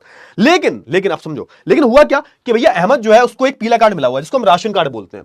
राशन कार्ड में क्या होगा, आपने देखा होगा कि जो गरीबी रेखा से नीचे जो लोग होते हैं, जो गरीबी रेखा के नीचे लोग होते हैं, मतलब जिन लोगों की आय कम है और जो उपभोग कम करते हैं, ऐसे जो लोग हैं वो एक रेखा के नीचे डाल दिया गया उन्हें। अब इस गरीबी रेखा के नीचे जो भी लोग हैं उनको एक राशन कार्ड दिया जाता है, पीला कार्ड होता है ना। बीपीएल वालों को बिलो पॉवर्टी लाइन ऐसे बोलते हैं ऐसे लोगों को, और ऐसे लोगों को कार्ड दिया जाता है, पीला कार्ड होता है, राशन कार्ड भी इसको हम बोलते हैं। आप जब जाओगे तो आपको बहुत ही रियायती दरों पर, है ना, जो बेसिक चीजें जो होती हैं जैसे गेहूं, चावल, चीनी, केरोसिन यानी कि जो मिट्टी का तेल होता है, ये सब सस्ते रेट पे मिलता है। क्लियर हुआ ना। हाँ, सरकार इसको बहुत ही रियायती दरों पर देती है, सब्सिडी के रेट पर देती है। सब्सिडी, है ना, सब्सिडी का मतलब सोचते हो छूट, बहुत ज्यादा छूट देती है। मान के चलो बाजार में गेहूं अगर 15 रुपए किलो है तो यहां पर 2 से 3 रुपए किलो ही मिल रहा होगा, 4 रुपए किलो मिल रहा होगा। तो ऐसे इतनी रियायती दरों पर इनको जो है एक तरीके से सामान दिया जाता है। तो सौभाग्यवश हुआ यह कि अहमद के पास जो है एक तरीके से पीला कार्ड है, जो एक तरीके से किसको दिया जाता है, जो निर्धनता रेखा के नीचे जो आते हैं उन लोगों को यह दिया जाता है। इसको हम बोलते हैं क्या, इसको हम बोलते हैं पीडीएस कार्ड। अभी हम पीडीएस के बारे में पढ़ेंगे। इसको हम क्या बोलते हैं सर, इसको हम बोलते हैं public distribution system, PDS, public distribution system, है ना। इसके बारे में बात करेंगे, कोई बात नहीं। हाँ, तो समझो कि अहमद के पास जो है किस्मत से एक कार्ड है, तो इस कार्ड से होता यह है कि जो जरूरतमंद चीजें होती हैं वो उसको कम रियायती दामों पर जो है मिल जाती है। जैसे गेहूं, चावल, चीनी, मिट्टी का तेल, ये सब उसको जो है रियायती दरों पर मिल जाता है। और आप देखोगे कि वो इसको ये जो चीजें मिल रही हैं बहुत ही रियायती दरों पर, यानी कि आप देखोगे बाजार के मुकाबले आधे रेट पर जो है इसको ये चीजें मिल रही हैं। और एक तरीके से इसकी जो जरूरत है वो पूरी हो जाती है। क्लियर हुआ ना? हाँ, तो समझो यहां से कि ये जो कार्ड है, इसको पीला जो कार्ड है वो किस तरीके से, एक तरीके से क्या कर रहा है, एक तरीके से जो इसकी जो अपर्याप्त आय जो है, अपर्याप्त आय होने की वजह से जो कमियां आ रही हैं उसमें ये जो कार्ड है वो बहुत ज्यादा मदद कर रहा है। किसकी भाई? अहमद की। तो ये अहमद की स्टोरी, अभी आप आगे जब पढ़ोगे ना तो आगे आपको और पता चलेगा कि सर क्या है ये, है ना, पीडीएस कार्ड क्या है ना, इसके बारे में हम थोड़ा सा आगे पढ़ेंगे, ठीक है ना, इसके बारे में हम थोड़ा सा आगे पढ़ेंगे। चलिए ठीक है। अच्छा, अब अगर मैं बात करूं थोड़ा सा, यहां पर आ जाते हैं, हम किस पे थे सर? हम थे एक तरीके से हरित क्रांति पे। हरित क्रांति की मैं बात करूं तो आप देखोगे कि हरित क्रांति की मैं बात करूं तो आप देखोगे सबसे ज्यादा हरित क्रांति का फायदा कहां हुआ? आप देखोगे उत्तर प्रदेश में। मैं बात करूं जो हमारा पश्चिमी उत्तर प्रदेश है, पश्चिमी यूपी जो है, इसकी हम बात करें, है ना, मध्य प्रदेश की हम बात करें, फिर आप देखोगे पंजाब की हम बात करें, है ना, चावल की हम बात करें तो पश्चिम बंगाल, उत्तर प्रदेश, ठीक है ना। भविष्य की रणनीति की हम बात करें तो उत्पादन बढ़ाने के साथ उसे हर क्षेत्र तक पहुंचाना और खाद्य सुरक्षा योजनाओं पर का प्रभावी क्रियान्वयन। अच्छा, ये इसका मतलब क्या हुआ? इसका मतलब ये हुआ कि भविष्य में हम क्या करेंगे सर? भविष्य में सिर्फ हमको उतना ही करना है कि भाई हमें उत्पादन बढ़ाना है ताकि खाद्य सुरक्षा सुनिश्चित हो सके, प्लस जो भी खाद्य सुरक्षा योजनाएं हैं उनको एक तरीके से प्रभावशाली बनाना है ताकि ज्यादा से ज्यादा जो लोग हैं वो इनका फायदा उठा पाए। तो कहीं ना कहीं हरित क्रांति से हमें फायदा तो मिला है। अच्छा, अब मैं तुमसे एक सवाल पूछता हूं, दोगे आंसर उसका? अब मैं तुमसे एक सवाल पूछता हूं, इसका आंसर दोगे? हरित क्रांति का जनक किसको बोला जाता है? ये तुम्हारा सवाल है, तुम्हें बताना है, फटाफट से बताओ जल्दी से। देखो ऐसा है, बकायती मत क्या करो, अब बताओ कि ये जो है तुम बताओगे या नहीं बताओगे? बताओगे या नहीं बताओगे? फटाफट से बताओ जल्दी से। हाँ, तो आप देखोगे भारत में अनाज की उपज, अब समझो यहां पे ये सनद दे रखी है 1960 के दशक से लेके, आप देखोगे, अब इसको ना पढ़ना सीखो थोड़ा सा, ये ना डेटा देख के तुम घबरा जाते हो, ये जो जितने भी आंकड़े हैं ना ये देख के तुम घबरा जाते हो। MS स्वामीनाथन, वेरी गुड बेटा, बहुत सारे बच्चों ने बता दिया। विमल, रामनिवास, साजिया, प्रवीण, धर्मेंद्र, अखिल, अर्नव, जानवी, अंशुमन, चलो ठीक है, बहुत बढ़िया, बहुत ही बढ़िया, वेरी गुड, है ना। MS स्वामीनाथन, बहुत ही बढ़िया है। तो MS स्वामीनाथन को जो है इसका जनक माना जाता है। इसमें हम हरित क्रांति में करते क्या थे सर? तो हम हरित क्रांति में आप देखोगे HYV बीजों का इस्तेमाल करते थे। HYV बीज क्या होते हैं? ये साइंटिफिक बीज होते हैं, इनसे उत्पादन बहुत बढ़ता है ना। और फिर हमने क्या किया? हमने जो है खाद यूरिया डालना शुरू कर दी, हमने कीटनाशकों का उपयोग करना शुरू कर दिया, और हमने जो एक तरीके से सिंचाई व्यवस्था है उसमें सुधार लाने की कोशिश की। इससे हुआ ये कि हमारा जो गेहूं का उत्पादन था, हमारा जो अनाज का उत्पादन था, अनाज में हमारे गेहूं चावल दोनों आ जाते हैं, है ना, इन दोनों का उत्पादन बहुत तेजी से बढ़ा। अब देखो ध्यान से, अब आप देखोगे ना आपको पता चलेगा, देखो कि सिर्फ और सिर्फ ये उत्पादन दे रखा है, ये इसको देख के ना घबराया मत करो, ये पूरा एक आंकड़े है ना, पूरा एक डेटा है, ये उत्पादन दे रखा है और ये करोड़ में है सर, 350 करोड़ टन में है सर, यानी है ना, एक टन में है, करोड़ टन में, ठीक है। और ये जो है एक तरीके से वर्ष दे रखे हैं, ये क्या दे रखे हैं सर? वर्ष, है ना, 1960 से लेके आप देखोगे 2023-24 तक। अब देखो यहां पे कितना अंतर पड़ा कि सिर्फ और सिर्फ 80 करोड़ टन की बात हो रही है यहां पर, जो बढ़ते बढ़ते आप देखोगे, बढ़ते आप देखोगे कि आज हम कहां तक पहुंच चुके हैं सर? आज हम कहां तक पहुंच चुके हैं? तो 328 पे पहुंच चुके हैं सर। यानी क्या समझ रहे हो कि कितना डिफरेंस आया सर? कितना हमने जो अपना अनाज का उत्पादन बढ़ा लिया है। कहां 80, अरे करोड़, ये टन, ये एक तरीके से आप, है ना, करोड़ टन की बात कर रहे हो, ठीक है ना, क्लियर हुआ? चलिए, तो आप देखो ध्यान से, आप देखोगे कि कहां 80 था और 80 से बढ़कर कहां हो गया? 328 करोड़ टन हो गया उत्पादन गेहूं का। तो ये बहुत ज्यादा है ना। और कहीं ना कहीं आप देखोगे इसका मेन श्रेय किसको जाता है? तो हरित क्रांति को जाता है। किसको जाता है सर? तो इसको हम हरित क्रांति का सबसे बड़ा योगदान है, ठीक है ना, क्लियर हुआ? चलिए, बहुत ही बढ़िया। अच्छा, अब हम बात कर लेते हैं किसके बारे में। अब देखो, अब मैंने जो तुम्हें अहमद वाली कहानी बताई थी ना, अहमद वाली स्टोरी पढ़ी थी ना कि अहमद ने को पीला कार्ड मिला हुआ है, तो इससे हुआ क्या? उसकी जो परेशानी है वो कम हो गई, क्योंकि वो जो चीजें हैं वो एक तरीके से बाजार के रेट से आधे दाम पर खरीद लेता है। किसकी वजह से? वो जो पीला कार्ड दे रखा है, इसको हम PDS बोलते हैं, जिसको हम राशन कार्ड भी बोलते हैं, जो हमेशा गरीबी रेखा के नीचे वाले लोगों को दिया जाता है। अब ये कहानी अब आपको समझ में आएगी कैसी कहानी, समझो। अब हम बात करने वाले किसके बारे में? अब हम बफर स्टॉक के बारे में बात करने वाले हैं। बफर स्टॉक, है ना, समझ में आया? हाँ, चलो, तो बफर स्टॉक के बारे में बात कर लेते हैं। क्या है? आप देखोगे कि देखो, एक सरकारी संस्था है जिसका नाम है भारतीय खाद्य निगम। इसको हम बोलते हैं FCI, इंग्लिश में इसको हम बोलते हैं फूड कॉर्पोरेशन ऑफ इंडिया, ठीक है सर। सर ये क्या करता है सर?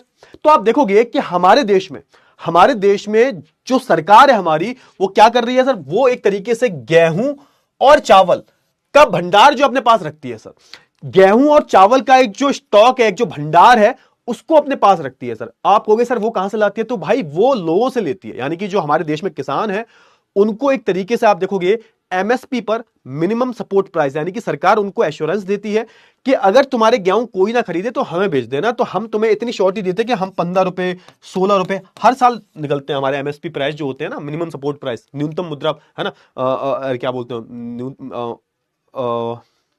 इसको हिंदी में क्या बोलते हैं यार, वो ध्यान नहीं आ रहा मेरे को,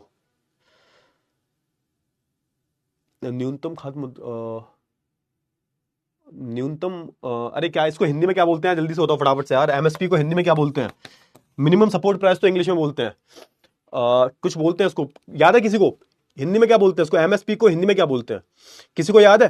थोड़ा सा दिमाग से स्लिप हो रहा है मेरे को, मेरे दिमाग से स्लिप हो रहा है, थोड़ा सा बताओ मेरे को कि मिनिमम सपोर्ट प्राइस को, यार मैं भूल गया हूं, दिमाग से उतर गया है मेरे, खुदरा मूल्य, नहीं नहीं नहीं नहीं नहीं, कुछ बोलते हैं यार, अरे एमआरपी की बात नहीं कर रहा, पागल क्या, एमएसपी की बात कर रहा हूं मैं, मिनिमम सपोर्ट प्राइस को हम कुछ बोलते हैं हिंदी में, हाँ न्यूनतम समर्थन मूल्य। अबे निशाद, थैंक यू बेटा, थैंक यू सो मच। हाँ न्यूनतम समर्थन मूल्य। अब ये न्यूनतम समर्थन मूल्य होता क्या है, मेरे को एकदम स्लिप हो गया था मेरे दिमाग से, कोई बात नहीं। मोहन थैंक यू बेटा, thank you so much. Nishad thank you, हाँ ठीक है ना, हाँ न्यूनतम समर्थन मूल्य, एग्जैक्टली न्यूनतम समर्थन मूल्य, इसको मैं भूल गया था, स्लिप हो गया था दिमाग से। हाँ इंग्लिश में इसको बोलते हैं मिनिमम सपोर्ट प्राइस, एमएसपी। अब ये न्यूनतम समर्थन मूल्य होता क्या है, अब इसका मतलब क्या होता है मैं बताता हूं। इसका मतलब होता यह है, न्यूनतम समर्थन मूल्य बोल लो, कोई बात, न्यूनतम समर्थन मूल्य, ठीक है, क्लियर हो? हाँ ठीक है, तो न्यूनतम, अरे कोई बात नहीं, कोई बात नहीं। अबे यार तुम भाई, तुमने पूरा यार सस्पेंस ब्रेक कर दिया भाई, तुमने। अब देख, आपने पीछे देखो, पीछे देखो। भाई तुमने, तुम मतलब ना, तो तुम बता रहे तुम्हें इतना टाइम लग गया, पीछे लिखा हुआ था तो भी यार, भाई मतलब सर आपने पीछे लिखा हुआ है। तुम्हें इतना टाइम क्यों लग गया भाई, ये बताओ, मैं तो तुमसे पूछ रहा था भाई, तुम्हें इतना टाइम क्यों लगा?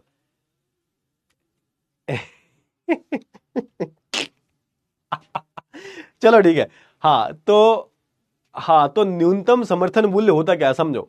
अब होता क्या है समझो, यहां पे थोड़ा समझो, चलता क्या है, काम कैसे चलता है, काम कैसे चलता है भाई, काम कैसे चलता है समझो थोड़ा सा। ये जो न्यूनतम समर्थन मूल्य है, ये चलता कैसे है, चलता कैसे है, ठीक है समझो कि ये हमारे किसान भाई हैं, ये हमारे किसान भाई हैं, ठीक है ना, ये हमारे कौन है सर, ये हमारे किसान भाई हैं। अब ये हमारे किसान भाई हैं, ठीक है ना, क्लियर हुआ। अब ये बेचारे क्या है सर, ये हमारे किसान भाई तो गरीब है ना। अब मान के चलो इन्होंने जो है, मान के चलो गेहूं की खेती की, इन्होंने क्या किया, इन्होंने गेहूं की खेती की या नहीं की, इन्होंने गेहूं की खेती की, ठीक है ना, ठीक है ना, इन्होंने गेहूं की खेती की। अब जब इन्होंने गेहूं की खेती की तब क्या हुआ, अब जब इन्होंने गेहूं की खेती की तो आप देखोगे कि अब यहां पर ना सरकार बीच में आ जाएगी। अब क्या होगा, मान के चलो इनकी खेती, इन्होंने, मान के चलो कोई एक किसान था, इसने एक तरीके से किसी से लोन ले रखा था, मान चलो इसने 10,000 रुपए का लोन ले रखा था किसी साहूकार से। अब इसने खेती की गेहूं की, अब इसने गेहूं की खेती की। अब जब गेहूं की खेती की तो इसका नुकसान हो गया, और वो नुकसान कैसे हुआ, नुकसान ऐसे हुआ कि इसने 10,000 रुपए खेत में लगाया था, लेकिन अब जो है गेहूं की कीमतें गिर गई, और वो अब देखोगे अब इतनी कम हो गई है कि अब जो 10,000 का इसने गेहूं की खेती में लगाया था, वो सिर्फ और सिर्फ 3,000 का रह गया है, मान के चलो। इससे क्या होगा, इससे होगा ये कि अब किसान को नुकसान हो जाएगा भाई। नुकसान कैसे हुआ, इसने भाई 10,000 रुपए का कर्जा लिया है, और जब इसने खेती करना शुरू की थी, जब इसने बीज बोए थे, जब इसने बीज बोए थे गेहूं के, तब तो बढ़िया दाम था, तब 15 रुपए चल रहा था। लेकिन जब इसकी फसल पक के तैयार हो गई, इसने काट ली फसल, उसके बाद जब बेचारा ये बाजार में गया तो सिर्फ इसको 7-8 रुपए किलो में जो है टरका दिया। इससे क्या होगा, इससे होगा ये कि 10,000 रुपए इसने लगाया अपने खेत में, है ना। अब गेहूं कितने का रह गया, 3 से 4,000 रुपए का। अब बेचारे साहूकार को क्या दे पाएगा, इस पर कर्जा हो गया। अब यहां पे आ जाती है बीच में हमारी, क्या बीच में हमारी आ जाती है भाई सरकार, बीच में आ जाती है सरकार। ये बोलती है क्या सर, ये बोलती है ना, don't worry, don't worry bro, है ना, मैं हूं ना, मैं हूं ना, मैं हूं ना, ठीक है, तो चिंता मत करो, मैं हूं। सरकार कहते हैं कोई दिक्कत वाली बात नहीं है, हम तुम्हें जो है, हम तुम्हें, है ना, चिंता मत करो, चाहे बाजार में दाम बढ़े घटे, कोई दिक्कत वाली बात नहीं है। हम सरकार, यानी कि हम जो है, कौन है, सरकार है। सरकार किसानों से बोल रही है कि हम तुम्हें जो है इतने पर तो ले ही लेंगे, हम तुम्हें जो है न्यूनतम समर्थन मूल्य पर तो ये गेहूं तुमसे खरीद लेंगे। अरे चाहे मैं कहता हूं बाजार में 1 रुपए किलो हो जाए, कोई फर्क नहीं पड़ता, तुम हमारे पास ले आओ। जहां पे सरकार कहती है तो अपना गेहूं जो है हमारे पास ले आओ। सरकार अब क्या हुआ, इससे होगा ये कि किसानों को सुरक्षा मिल जाएगी। अब किसानों को चिंता खत्म हो गई कि भाई फसल पकेगी, फसल पकने के बाद कहीं रेट गिर गए तो क्या होगा। अब यहां पे किसानों को चिंता करने की जरूरत नहीं है। क्यों? क्योंकि अब इनके बीच में सरकार आ गई है भाई। सरकार कह रही है कि कोई दिक्कत वाली बात नहीं है भाई, कोई दिक्कत वाली बात नहीं है, तुम गेहूं का उत्पादन करो और हमारे पास ले आओ, चावल का उत्पादन करो और हमारे पास ले आओ, और हम तुम्हें जो है एक तरीके से न्यूनतम मुद्रा, है ना, एक तरीके से न्यूनतम समर्थन मूल्य पे, ये होता है, मतलब इसको इंग्लिश में बोलते हैं minimum support price. Minimum support price का मतलब क्या हुआ? मिनिमम का मतलब होता है न्यूनतम, न्यूनतम मतलब कम से कम, मतलब कुछ भी हो जाए कम से कम हम तुम्हें 15 रुपए किलो तो ले ही लेंगे, कुछ भी हो जाए हम तुमसे 18 रुपए किलो तो ले ही लेंगे। बीच में जो नुकसान होता है वो सरकार उठा लेती है। अच्छा, अब आप कहते हो सर ठीक है, अच्छा तो इसका मतलब यह हुआ कि जो बफर स्टॉक यानी कि जो सरकार के पास भंडार है, वहां पर गेहूं कैसे आता है सर? वहां पर गेहूं कैसे आता है? तो यहां पर गेहूं ऐसे ही आता है, यानी कि सरकार जो होती है वो किसानों से गेहूं खरीद लेती है ना। जब मैं सरकार की बात कर रहा हूं तो मैं किसकी बात कर रहा हूं? क्योंकि सरकार की संस्था क्या है सर? भारतीय खाद्य निगम, ये भी सरकारी संस्था है। हाँ, तो भारतीय खाद्य निगम क्या करती है सर? ये अपने पास में एक बफर स्टॉक रखती है। बफर स्टॉक का सिंपल सा मतलब है एक भंडार रखती है गेहूं का। ये कहां से आते हैं? तो आम जो किसान होता है सरकार उनसे खरीद लेती है। किस मूल्य पर? तो न्यूनतम समर्थन मूल्य पर उसको खरीद लेती है, ताकि किसानों पर का भी नुकसान ना हो और सरकार के पास भी एक बहुत बड़ा भंडार होना चाहिए।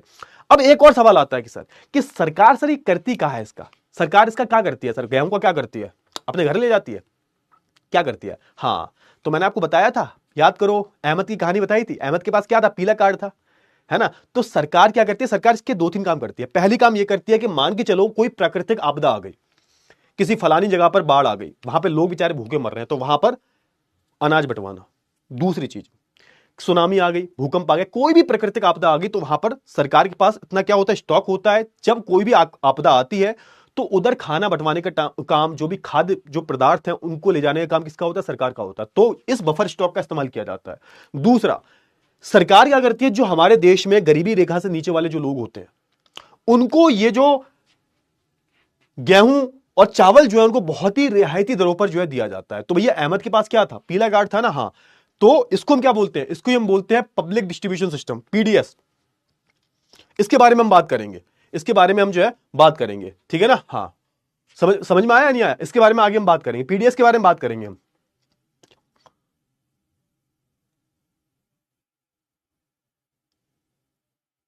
ठीक है, इतना बताओ क्लियर हुआ नहीं हुआ? अब यहां से यहां तक पढ़ोगे तो मैं समझ में आ जाएगा, ठीक है ना। हाँ, तो आप देखोगे सबसे पहला सवाल ये आता है कि भैया सरकारी एक संस्था है, इसका नाम है एफसीआई। ये क्या करती है भाई? इसके माध्यम से आप देखोगे गेहूं और चावल का जो है भंडार रखा जाता है। ये सर चावल और गेहूं कहां से आते हैं? तो आप देखोगे कि एफसीआई अधिशेष उत्पादन वाले राज्यों में किसानों से गेहूं चावल खरीद लेती है। यानी कि ऐसे कुछ राज्य हैं जहां पर उत्पादन जो हुआ है वो अधिशेष हुआ। अधिशेष मतलब उन्होंने पहले अपने परिवार के लिए निकाल दिया, अपने लिए निकाल दिया, अपने पशुओं के लिए निकाल दिया, जो बचा उसको बेच दिया। यानी कि जो अधिशेष का मतलब क्या होता है? जो बच गया है। तो जैसे मैं किसान हूं तो मेरा 100 कुंटल गेहूं का उत्पादन हुआ, 100 कुंटल में से हम, मेरा खानदान, मैं और मेरे पशु कितना खा लेंगे? 20 कुंटल खा लेंगे, ज्यादा से ज्यादा 10 कुंटल खा लेंगे। बचा हुआ 80-90 कुंटल जो है मैं किसको दे दूंगा? सरकार को दे दूंगा। हाँ, तो कुछ ऐसे राज्य हैं जो बहुत ज्यादा उत्पादन करते हैं, जैसे यूपी की मैं बात करूं, पंजाब की मैं बात करूं, तो यहां पर जो अधिशेष उत्पादन हुआ है ना, तो उन राज्यों में एक सरकार क्या कर रही है? सरकार गेहूं को और चावल को अपने पास खरीद लेती है, अपने पास रखती है, ठीक है सर। फिर क्या करती है सरकार? सरकार कैसे खरीदती है? सरकार आप देखोगे, सरकार जो है किसानों की फसल के लिए पहले से तय कीमत पर जो है एक तरीके से उन फसलों को खरीदती है। यानी कि आप देखोगे कि पहले से जो कीमतें सरकार ने तय कर दी है, उस कीमत पर जो है सरकार इन किसानों से वो फसल खरीदती है। इसको हम क्या बोल रहे हैं? इसको हम बोल रहे हैं न्यूनतम समर्थन मूल्य। उत्पादन बढ़ाने हेतु जो है बुआई से पहले सरकार एमएसपी घोषित करती है। यानी कि आप याद रखना, हाँ, सरकार क्या कर रही है? सरकार कर रही है, चिंता मत करो, जब तुम फसल की बुआई करते हो, जब बोने वाले होते हो, उससे ठीक पहले जो है सरकार क्या करती है? सरकार एक लिस्ट निकालती है, और उस लिस्ट में सरकार क्या करती है? उस लिस्ट में सरकार जो है न्यूनतम समर्थन मूल्य को निकाल देती है। न्यूनतम समर्थन मूल्य हमारा ये रहा कि भैया चिंता मत करो, बो दो फसल आराम से, बोने से पहले ही तुम्हारे जो है दाम तुम मिल जाते हैं कि भैया कि अगर फसल का उत्पादन होता है तुम्हारा, तो हम जो है तुमसे 15 रुपए किलो गेहूं खरीद लेंगे, है ना, 16 रुपए किलो गेहूं खरीद लेंगे, 17 रुपए किलो गेहूं खरीद लेंगे। तो ये बुआई से पहले ही सरकार बता देती है किसानों को। फिर क्या होता है? किसानों की चिंता खत्म, किसानों की चिंता खत्म भाई। किसान मस्त आराम से बुआई करके लेटा हुआ है भाई, कोई दिक्कत नहीं, फसल हो जाएगी, हम सीधा सरकार को बेच देंगे जाके, ठीक है सर। अच्छा, अच्छा, अब होता क्या, सरकार अपने पास अनाज कहां रखती है सर? तो आप देखोगे सरकार के बड़े बड़े भंडार होते हैं, बड़े बड़े गोदाम होते हैं, यहां पर इसको रखा जाता है, इस गेहूं को, इस चावल को, और इसी को हम क्या बोलते हैं सर? इसी को हम बोलते हैं बफर स्टॉक। इसको हम क्या बोलते हैं सर? इसको हम बोलते हैं बफर स्टॉक। इतना समझ में आया या नहीं आया? फटाफट से बताओ। इसी को हम क्या बोलते हैं? ये जो भंडार होता है गेहूं का, चावल का, इसी भंडार को हम क्या बोलते हैं? इस भंडार को हम बोलते हैं बफर स्टॉक। चमका या नहीं चमका? फटाफट से बताओ जल्दी से। क्लियर हुआ? क्लियर हुआ? हाँ ना, फटाफट से बताओ जल्दी से। अच्छा, अब इसका, अब यहां पे वही बात आ गई जो मैंने बताई थी भाई। इसका उद्देश्य क्या होता है? उद्देश्य सिंपल सा होता है, जहां जहां खाने पीने की कमी है, जिन क्षेत्रों में अनाज की कमी है ना, जहां पर गरीब लोग ज्यादा रहते हैं, उनको एक तरीके से बाजार से कम कीमत पर सरकार उनको क्या करती है सर? सरकार उनको बांटती है। अब बांटती कैसे है सरकार? उसको हम अगली स्लाइड में देखेंगे। बांटती कैसी है, बांटती कैसे है सरकार उसको, अनाज को कैसे बांटा जाता है, वो हम अगली स्लाइड में देखेंगे, ठीक है ना। चलिए, तो इतना समझो बस, है ना। फिर दूसरा बताया गया है कि जब खराब मौसम आता है, कोई प्राकृतिक आपदा आ जाती है, तो उस समय जब अनाज की कमी होती है तो सरकार गरीबों को बांट देती है। चलो ठीक है, ये मैंने ऑलरेडी बता दिया था आपको। हाँ, ये मैंने ऑलरेडी बता दिया था आपको। एक काम करते हैं, हाँ, ये अब आता है भैया क्या हमारा, अब यहां पे सवाल याद, अब कहानी हमारी जोड़ के चलना तुम लोग। कहानी हमारी बिल्कुल सही चल रही है, यानी कि हमारा पॉइंट यहां तक पहुंच चुका है कि सरकार अपने पास गेहूं को खरीद लेती है किसानों से, है ना। हाँ, किसानों से खरीद लिया एमएसपी पे, खरीदने के बाद अपने भंडारों में रखती है, उसको हम बफर स्टॉक बोलते हैं, और गरीब लोगों को बांटती है। अब सवाल यह आता है कि सरकार इनको बांटती कैसे, गरीबों को कैसे बांटती है? या तो गरीबों में बांट देगी, या फिर जहां प्राकृतिक आपदा आएगी वहां पर चली जाएगी, ठीक है ना।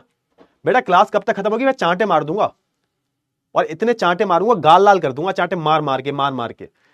47 मिनट हुए हैं अभी, 15 से 20 मिनट क्लास चलेगी अभी, और जब चैप्टर खत्म करना है, मैं कहता हूं आधे घंटे क्लास चले, चैप्टर खत्म करूंगा मैं, खत्म। तुम्हें लेना है क्लास लो, नहीं लेना है मत लो, कोई दिक्कत वाली बात नहीं है भाई। चैप्टर तो पूरा होगा आज, चैप्टर को अगली क्लास में नहीं खींचेंगे, ठीक है। चलो ठीक है, आगे बढ़ते हैं भैया। अब आता है हमारा सवाल ये कि सरकार गरीब लोगों में बांटती कैसे है? तो यहां पे हमारा आता है क्या? तो यहां पर हमारा आता है PDS, public distribution system. Hindi में इसको हम बोलते हैं सार्वजनिक वितरण प्रणाली। अभी थोड़ी देर पहले तुमने अहमद का जो उदाहरण देखा था, अहमद का उदाहरण में आपने क्या देखा था? ये तो देखा था ना कि अहमद को कैसे मिल रहा है। अहमद के पास कार्ड है, पीला कार्ड है ना, और एक तरीके से उसको सार्वजनिक वितरण प्रणाली के तहत जो है, एक तरीके से उसको जो भी है ना आधारभूत चीजें जो होती हैं उसको मिल जाती हैं। गेहूं, चावल, कैरोसिन, जिसको हम हिंदी में मिट्टी का तेल बोलते हैं, है ना, कैरोसिन हो गया, फिर ये चीनी हो गई हमारी, तो ये सब मिल जाता है। मिलता है नहीं मिलता? रिहायती दरों पर, यानी कि जो मार्केट में दर चल रही है उससे आधे से कम में जो है उसको जो है मिल जाता है, ठीक है ना। चलिए, अब थोड़ा सा हम बात कर लेते हैं सर ये कैसे बांटा जाता है, इसकी हम बात कर लेते हैं। सबसे पहली बात आती है सर पीडीएस है क्या और कैसे चलता है, किस तरीके से चलता है। दोनों में क्वेश्चन मार्क लगा दो, लगाना भूल गया होगा, कोई बात नहीं, क्वेश्चन मार्क लगा दो दोनों में, ठीक है ना। चलिए, अब समझो यहां पे कि देखो हमारी जो सरकारी खाद्य निगम जो है, यानी कि आप देखोगे हमारा जो भारतीय खाद्य निगम है, जो कि सरकारी संस्था है, इसकी हम बात करें तो इसको अनाज मिलता है, और आप देखोगे इससे मिला अनाज की जो है राशन दुकानें के जरिए जो है समाज के गरीब वर्गों में बांटा जाता है। तो आप देखोगे कि होता यह है कि एफसीआई से जो अनाज दिया जाता है, अब एफसीआई ने क्या किया? एफसीआई ने तो उन अनाजों को बड़े बड़े भंडारों में भर के रखा हुआ है। अब यहां से कहां जाते हैं सर? ये यहां से जो अनाज है कहां जाता है सर? तो यहां से अनाज जाता है, ये बड़े बड़े जो राशन की दुकानें जो होती हैं वहां पर अनाज जाता है, बड़ी बड़ी जो राशन की दुकानें होती हैं वहां पर अनाज जाता है। और आप देखोगे राशन दुकानों के जरिए समाज के गरीब वर्गों में बांटा जाता है। तो ये तो आपको पता ही है, मैं तो बता ही दिया भाई, जो गरीब रेखा के नीचे, जो बीपीएल में आते हैं, below poverty, BPL below poverty line, जो बिलो पॉवर्टी लाइन में जो लोग आते हैं, इनको जो है एक तरीके से ये अनाज जो है रियायती दरों पर बांटा जाता है। और इसी को हम क्या बोलते हैं? तो इस वितरण प्रणाली को हम बोलते हैं सार्वजनिक वितरण प्रणाली। अब सार्वजनिक का मतलब क्या होता है? इसको हम बोलते हैं पब्लिक, यानी कि लोगों में जो है ना, लोग हैं, जो आम लोग हैं, जो गरीब लोग हैं, उनमें बांटा जा रहा है ना। वितरण प्रणाली यानी कि बांटने का सिस्टम जो है, उसको हम क्या बोल रहे हैं? उसको हम बोल रहे हैं पब्लिक डिस्ट्रीब्यूशन सिस्टम, जिसमें आप देखोगे कि जो एफसीआई के पास जो अनाज के भंडार हैं उनको ले जाया जाता है। कहां ले जाया जाता है? तो अलग अलग शहरों में, गांव में, है ना। आप देखोगे राशन की दुकानें होती हैं, उन राशन की दुकानों में आप देखोगे कि उन राशन की दुकानों में आप देखोगे भंडार भरा जाता है, पूरा जो है अनाज का भंडार। उसके बाद इन्हीं को रियायती दामों पर जो है गरीब लोगों में बांट दिया जाता है ना। अब आप देखोगे दुकानें कहां होती है, तो आप देखोगे गांव में, कस्बों में, शहरों में होती है। और देश भर में लगभग आप देखोगे कितनी ऐसी दुकानें होंगी, तो आप देखोगे लगभग 5.5 लाख उचित दर वाली जो है दुकानें चलती हैं, है ना। चलिए ठीक है, बहुत ही अच्छी बात है। अब यहां पर क्या क्या मिलता है और किस दाम पर मिलता है, तो आप देखोगे इन दुकानों पर आपको क्या देखने को मिलेगा, गेहूं मिलते हैं, चीनी, मिट्टी, तेल, है ना। मिट्टी का तेल मतलब ये केरोसिन की बात हो रही है, मिट्टी का तेल मिलता है भाई, है ना। खाद्य तेल भी मिल सकता है ना। जैसे आवश्यक जो पदार्थ जो आपको मिलते हैं। और याद रखना कि इनको कैसे बेचा जाता है, तो इनको बाजार से लगभग आधे रेट पर ही बेचा जाता है, ताकि जो जरूरतमंद लोग हैं वो अपनी जरूरतों को जो है पूरा कर सके। कितनी एक तरीके से मात्रा में मिलता है, किस तरीके से मिलता है, तो आप देखोगे राशन कार्ड रखने वाले परिवार को निर्धारित मात्रा मिलती है, एक तरीके से निर्धारित मात्रा होती है। उदाहरण के तौर पर अगर मैं बात करूं, तो जैसे एक तरीके से परिवार की पात्रता और मात्रा, यानी कि एक तरीके से किन लोगों को मिलता है, तो जिनके पास क्या होगा, जिनके पास राशन कार्ड होगा। जैसे अहमद के पास था, याद करो अहमद वाला उदाहरण, अहमद के पास क्या था सर, राशन कार्ड था। तो राशन कार्ड जिस पे होगा और मात्रा क्या होगी, तो आप देखोगे उदाहरण के लिए 35 किलो अनाज, 5 लीटर केरोसिन, मिट्टी का तेल, बहुत सारे बच्चे गए भी होंगे सर, है ना। चलो ठीक है, फिर उसके बाद आप देखोगे कि 5 किलो चीनी, ये सब क्या है सर, ये सब क्या है सर, ये सब आप देखोगे ये सब के सब जो है एक तरीके से उचित मात्रा है। और उस उचित मात्रा पर, उस निर्धारित मात्रा पर आप देखोगे उनको ये सारी जो चीजें वो दी जाती है ना। और यही कहां मिल जाता है, यही आपको जो है एक तरीके से राशन की दुकानों पर जाके मिल जाता है। क्लियर हुआ ना, हाँ है ना। फटाफट से बताओ, इतनी चीजें जो है आपको क्लियर हुई, इतनी चीजें क्लियर हुई आपको, फटाफट से बता दीजिए जल्दी से, इतनी चीजें क्लियर हुई। चलिए अब थोड़ा सा जल्दी पढ़ लेते हैं, ठीक है ना, थोड़ा सा जल्दी पढ़ लेते हैं। अच्छा, अब इसका इतिहास देख लेते हैं थोड़ा सा, ज्यादा नहीं पढ़ते, बहुत कम बचा हुआ है, इसको पढ़ के जल्दी से चैप्टर खत्म करते हैं। जल्दी से मान के चलो 10 से 15 मिनट दे दो मेरे को, खत्म हो जाएगा पूरा। अब जल्दी से पढ़ते हैं, कुछ बचा नहीं है जाता, मेन कॉन्सेप्ट क्लियर हो गया, ठीक है ना। अच्छा, अब इसकी शुरुआत कैसे हुई थी, इसका इतिहास क्या है, ये जो पीडीएस सार्वजनिक वितरण प्रणाली जो है, इसका क्या इतिहास रहा है, शुरू कैसे हुआ। तो यहां पर समझो यहाँ पे कि राशन व्यवस्था की शुरुआत कब से हुई थी भाई, 1940 के दशक में हुई थी। कैसे हुई, क्यों हुई, जब बंगाल में अकाल पड़ा था 1943 में, तब समझ में आया कि भाई ये जरूरी है ना। और फिर आप देखोगे हरित क्रांति से पहले 1960 के दशक में भारी खाद्य संकट आया था। मतलब आप देखोगे ना, आजादी के बाद भी कई बारी खाद्य संकट आया, और खाद्य संकट आया तो इसको आप देखोगे, इसको फिर से पुनर्जीवित किया गया। आप देखोगे कि राशन व्यवस्था की शुरुआत 1940 में के दशक में की गई थी। कहां की गई थी, बंगाल के एक अकाल की पृष्ठभूमि थी एक्चुअली। आप देखोगे ना, जब बंगाल में अकाली आई थी उसके बाद ये शुरू किया गया था। और फिर आप देखोगे कि जब हरित क्रांति के बाद, हरित क्रांति के से पहले की हम बात करें, सॉरी, है ना, हरित क्रांति से पहले की मैं बात करूं, तो हरित क्रांति से पहले भी भारत में कई बारी खाद्य संकट आया। इसको देखते हुए आप देखोगे इसको फिर से पुनर्जीवित किया गया हमारे सार्वजनिक वितरण प्रणाली को। बाद में आप देखोगे जो गरीब तबके के जो लोग थे उन पर ध्यान रखते हुए आप देखोगे 1970 के दशक में मध्य में इसे जो है और मजबूत किया गया। मतलब आप देखोगे, आपको यहां से लेके आप जब यहां तक पढ़ोगे तो आपको एक चीज समझ में आएगी कि जैसे जैसे समय आगे बढ़ता गया, जैसे जैसे समय आगे बढ़ता गया, वैसे वैसे आप देखोगे हमारी सार्वजनिक वितरण प्रणाली में बहुत सारे बदलाव आते गए, या फिर आप बोल सकते हो कि इसको और मजबूत बनाया गया। चलिए, अब क्या क्या कार्यक्रम शुरू किया गया, तो आप देखोगे 1970 के दशक के बाद आप देखोगे, है ना, खाद्य सुरक्षा के लिए 3 अहम कार्यक्रम बनाए गए। कौन कौन से कार्यक्रम बनाए गए, पहला कार्यक्रम बनाया गया सार्वजनिक वितरण प्रणाली, है ना, जो पहले से चल रही थी सर, इसे और मजबूत बनाया गया। फिर किया गया एकीकृत बाल विकास सेवा, इसको हम बोलते हैं आईसीडीएस, 1975 में शुरू किया गया था। इसमें किस पर ध्यान दिया गया सर, आईसीडीएस में किस पर ध्यान दिया गया, तो आप देखोगे बच्चों, माताओं के पोषण पर की देखभाल पर ध्यान दिया गया था। यानी कि जो बच्चे हैं, जो 5 साल से कम उम्र के बच्चे हैं, इनकी जो गर्भवती माताएं हैं, इनको पोषण वाला भोजन मिलना चाहिए। क्यों, क्योंकि अगर इनको पोषण वाला भोजन नहीं मिला तो ये कुपोषण का शिकार बन जाएंगे। काम के बदले अनाज, ये भी कब योजना शुरू की गई थी, 1970-78 में, है ना। इसमें क्या होता था, इसमें होता यह था कि तुम्हें काम मिलेगा और काम के बाद जो है तुम्हें उसके बदले तुम्हें अनाज दिया जाएगा, है ना। आप देखोगे वर्तमान में कई सारी जो गरीबी उन्मूलन योजनाएं जो है वो आपको चलती हुई दिखाई देंगी। उन्मूलन का मतलब क्या होता है सर, उन्मूलन का मतलब होता है गरीबी कम करना। खासकर आपको ग्रामीण क्षेत्रों में जो है ये योजना चलती हुई दिखाई देंगी। जैसे कि हम बात करेंगे मिड डे मील। अब मिड डे मील की बात करें तो आप देखोगे कि मिड डे मील में जो हमारे जो प्राथमिक विद्यालय जो होते हैं, आप देखोगे इनमें दोपहर का जो खाना होता है वो उनको दिया जाता है, ताकि उनको एक तरीके से, या तो इसके 2 कारण है। पहले कारण ये है कि उनको पोषण खाना मिलेगा, लेकिन पता है भाई मिड डे मील का खाना कैसा होता है, तुम सबको पता होगा, ठीक है। लेकिन एक्चुअल में सरकार जो खाना बेचती, सरकार जो सामान बेचती है वो बहुत ही ज्यादा अच्छी क्वालिटी का होता है, बाद में घपला हो जाता है नीचे तक आते आते। लेकिन समझो कि बच्चों को अच्छा खाना मिले, और बच्चे इसी लालच में जो है स्कूल भी पढ़ने आए, तो इसके 2 कारण है, ठीक है ना। आप देखोगे, फिर आप देखोगे कि हाँ, मिड डे मील, दोपहर का जो है भोजन व अन्य पोषण सुरक्षा कार्यक्रम जो पीडीएस के साथ मिलकर खाद्य सुरक्षा व रोजगार दोनों में योगदान देता है। कहीं ना कहीं आप देखोगे ना, ये सारी जो योजनाएं शुरू की गई, कहीं ना कहीं आप देखोगे कि ये सारी की सारी जो योजनाएं हैं वो शुरू की गई, कहीं ना कहीं ये सब जो है हमारे, है ना, पीडीएस का ही हिस्सा है सर, पीडीएस का ही हिस्सा है। चलिए ठीक है। अच्छा, अब थोड़ा सा ये पढ़ लो, थोड़ा सा तुम्हारे बॉक्स में दे रखा है, भारतीय खाद्य सुरक्षा अधिनियम 2013। अधिनियम का मतलब होता है जब कोई सरकार कानून पास करती है उसको हम बोलते हैं अधिनियम। समझो थोड़ा सा ये है क्या। तो भारतीय खाद्य सुरक्षा अधिनियम 2013 के तहत आप देखोगे खाद्य एवं पोषण संबंधी सुरक्षा सस्ती कीमतों पर जो है उपलब्ध कराई जा सके ताकि मानव गरिमामय जीवन निर्वाह कर सके। समझो यहां पे क्या बोला जा रहा है कि यहां पे कानून पास किया गया, इसके तहत बोला गया कि हर एक व्यक्ति को एक तरीके से पोषण युक्त भोजन और पोषण युक्त और पोषण संबंधी सुरक्षा जो है सस्ती कीमतों पर जो है उपलब्ध करवाई जाए। इस अधिनियम ने क्या किया, इस अधिनियम के तहत आप देखो, यहां से इंपॉर्टेंट है, यहां से बहुत इंपॉर्टेंट है, यहां से पढ़ो, यहां से बहुत इंपॉर्टेंट है। इस अधिनियम के तहत आप देखोगे 75% ग्रामीण जनसंख्या एवं 50% शहरी जनसंख्या को योग्य परिवार में वर्गीकृत किया गया है एक तरीके से, है ना। यानी कि ऐसे एक तरीके से जो लोग हैं, समझ में आया नहीं आया, फटाफट से बताओ जल्दी से। अबे यार एक मिनट रुक जाओ बेटा।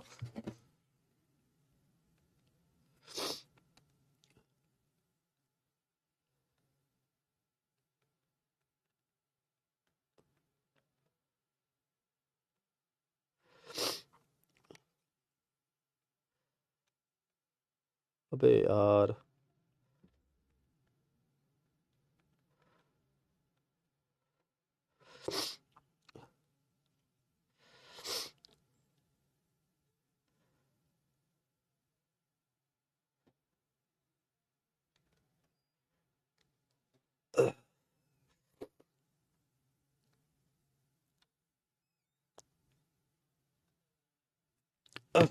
नहीं परसों कर देना, परसों ठीक है।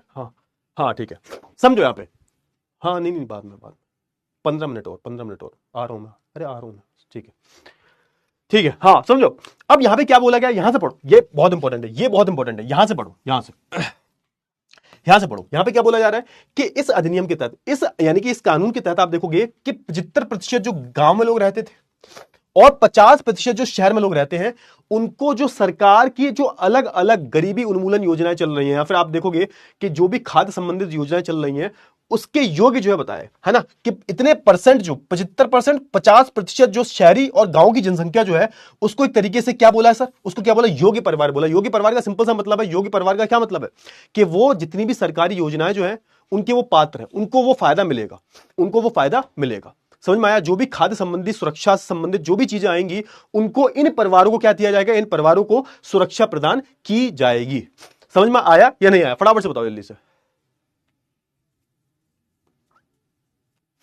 यानी कि खाद्य संबंधी जो सुरक्षा कीमतें जो हैं, मतलब ऐसा होगा कि जो भी ये कीमतें जो होंगी इनका फायदा किसको मिलेगा, तो भैया वो 75% गांव के लोग, 50% शहर के लोग, ये इन योजना का फायदा, इस अधिनियम का फायदा उठा सकते हैं भाई। इस तरीके से आप देखोगे कि जो इनको ज्यादा खाद्य सुरक्षा दी जाएगी, सस्ती कीमतों पर दी जाएगी। समझे या नहीं समझे, है ना। हाँ, इसी के बारे में जो बात की जा रही है। चलो ठीक है, वर्तमान स्थिति की हम बात करें, बस लास्ट टॉपिक बचा हुआ है इसके बाद कि पीडीएस की वर्तमान स्थिति कैसी है, इसके बारे में बात करें तो आप देखोगे कि भारत में सार्वजनिक वितरण प्रणाली की हम बात करूं तो प्रारंभिक चरण की हम बात करें तो सभी वर्गों को खाद्य समान कीमतों पर उपलब्ध कराया जाता था। 1997 में लक्षित सार्वजनिक वितरण प्रणाली शुरू की गई। अब लक्षित सार्वजनिक वितरण प्रणाली क्या थी सर, अब इसके तहत आप देखोगे जिसमें निर्धनों और गैर निर्धनों के लिए जो है अलग अलग कीमतें जो है निर्धारित की गई। इसमें क्या किया गया, अब हुआ ये कि आप देखोगे ना प्रारंभिक में, अब शुरुआत में क्या हुआ था, शुरुआत में जो हमारा सार्वजनिक वितरण प्रणाली जो था, मैं पीडीएस बोलूंगा, ठीक है ना, इतना बड़ा बोलने में टाइम वेस्ट होता है, कोई बात नहीं, मैं पीडीएस बोलूंगा, आपकी समझ जाना। तो पीडीएस में क्या हुआ, पीडीएस में आप देखोगे, पीडीएस के प्रारंभिक चरण में जो सभी वर्ग जो थे, तो सभी वर्गों को आप देखोगे जो खाद्य सामान जो है वो उस कीमत पर मिलता था। फिर 1997 में क्या हुआ, 1997 में लक्षित सार्वजनिक वितरण प्रणाली को जो शुरू किया गया। इसमें क्या होता था, इसमें हुआ है कि इन लोगों ने दो पार्ट्स में बांट दिया लोगों को, एक तो निर्धन लोग थे और दूसरे थे गैर निर्धन। इन लोगों के लिए अलग अलग कीमतें निर्धारित की जाएंगी, पहले एक ही थी, बाद में इनको अलग अलग पार्ट में बांट दिया, एक को निर्धनों में, दूसरे को गैर निर्धनों में। इसके तहत आप देखोगे विशेष योजनाएं भी शुरू की गई, जैसे कि अंत्योदय अन्न योजना, जो सबसे गरीब वर्ग के सस्ती दरों पर जो है खाद्य उपलब्ध करवाती थी, और अन्नपूर्णा योजना जो वरिष्ठ नागरिकों के लिए जो बनाई गई थी। अच्छा, अब समझो यहां पे अब समझो यहां पे, समझो यहां पे, ध्यान से समझो। चलो 1997 में लक्षित सार्वजनिक वितरण प्रणाली को जो शुरू किया गया, ठीक है। इसमें क्या हुआ, इसमें इन लोगों ने दो हिस्सों में, एक तो आप देखोगे, एक तो निर्धन और दूसरा गैर निर्धन, इनको बांट दिया, ठीक है ना। अब इन दोनों को, जो निर्धन है उनको और सस्ते रेट पे दिया जाएगा, और जो गैर निर्धन है, बट हाँ जो कि एक तरीके से बहुत ज्यादा अमीर तो नहीं है ना, मध्य वर्ग में आते हैं, कमजोर है थोड़ा सा, लेकिन निर्धन नहीं है वो लोग, इनको अलग रेट पे दिया जाएगा। अब समझो, अब इसमें क्या हुआ, इसमें आप देखोगे, इसी के अंतर्गत आप देखोगे अलग अलग योजनाएं बनाएगी। जैसे आप देखोगे अंत्योदय अन्न योजना बनाएगी, इसके बारे में हम बात करेंगे। फिर आप देखोगे बुजुर्ग लोगों के लिए आप देखोगे अन्नपूर्णा योजना बनाएगी। ये सारी की सारी जो योजनाएं हैं वो बनाएगी। अच्छा, पीडीएस की उपलब्धि क्या है, तो आप देखोगे सार्वजनिक वितरण प्रणाली ने खाद्य कीमतों को नियंत्रित कर मूल्य स्थिरता बनाए रखी। क्योंकि आप देखोगे ना, गरीब लोगों को बहुत ही सस्ते रेट पे खाना मिल रहा है। आज के टाइम पर आप देखोगे हमारे देश में करीबन 60 से 70 करोड़ लोग ऐसे हैं जो इसका फायदा उठा रहे हैं। यह कमी वाले क्षेत्रों में अनाज पहुंचाकर भुखमरी रोकने से कार्य। अब आप सोच के देखो कि जब से योजना बनी है, जब से ये योजना बनी है, अब तक का रिकॉर्ड है भारत में, अब तक कोई भी भुखमरी नहीं आई है। लास्ट भुखमरी वही आई थी 1943 में। 1943 से अब तक कोई भी भारत में भुखमरी देखने को नहीं मिली है।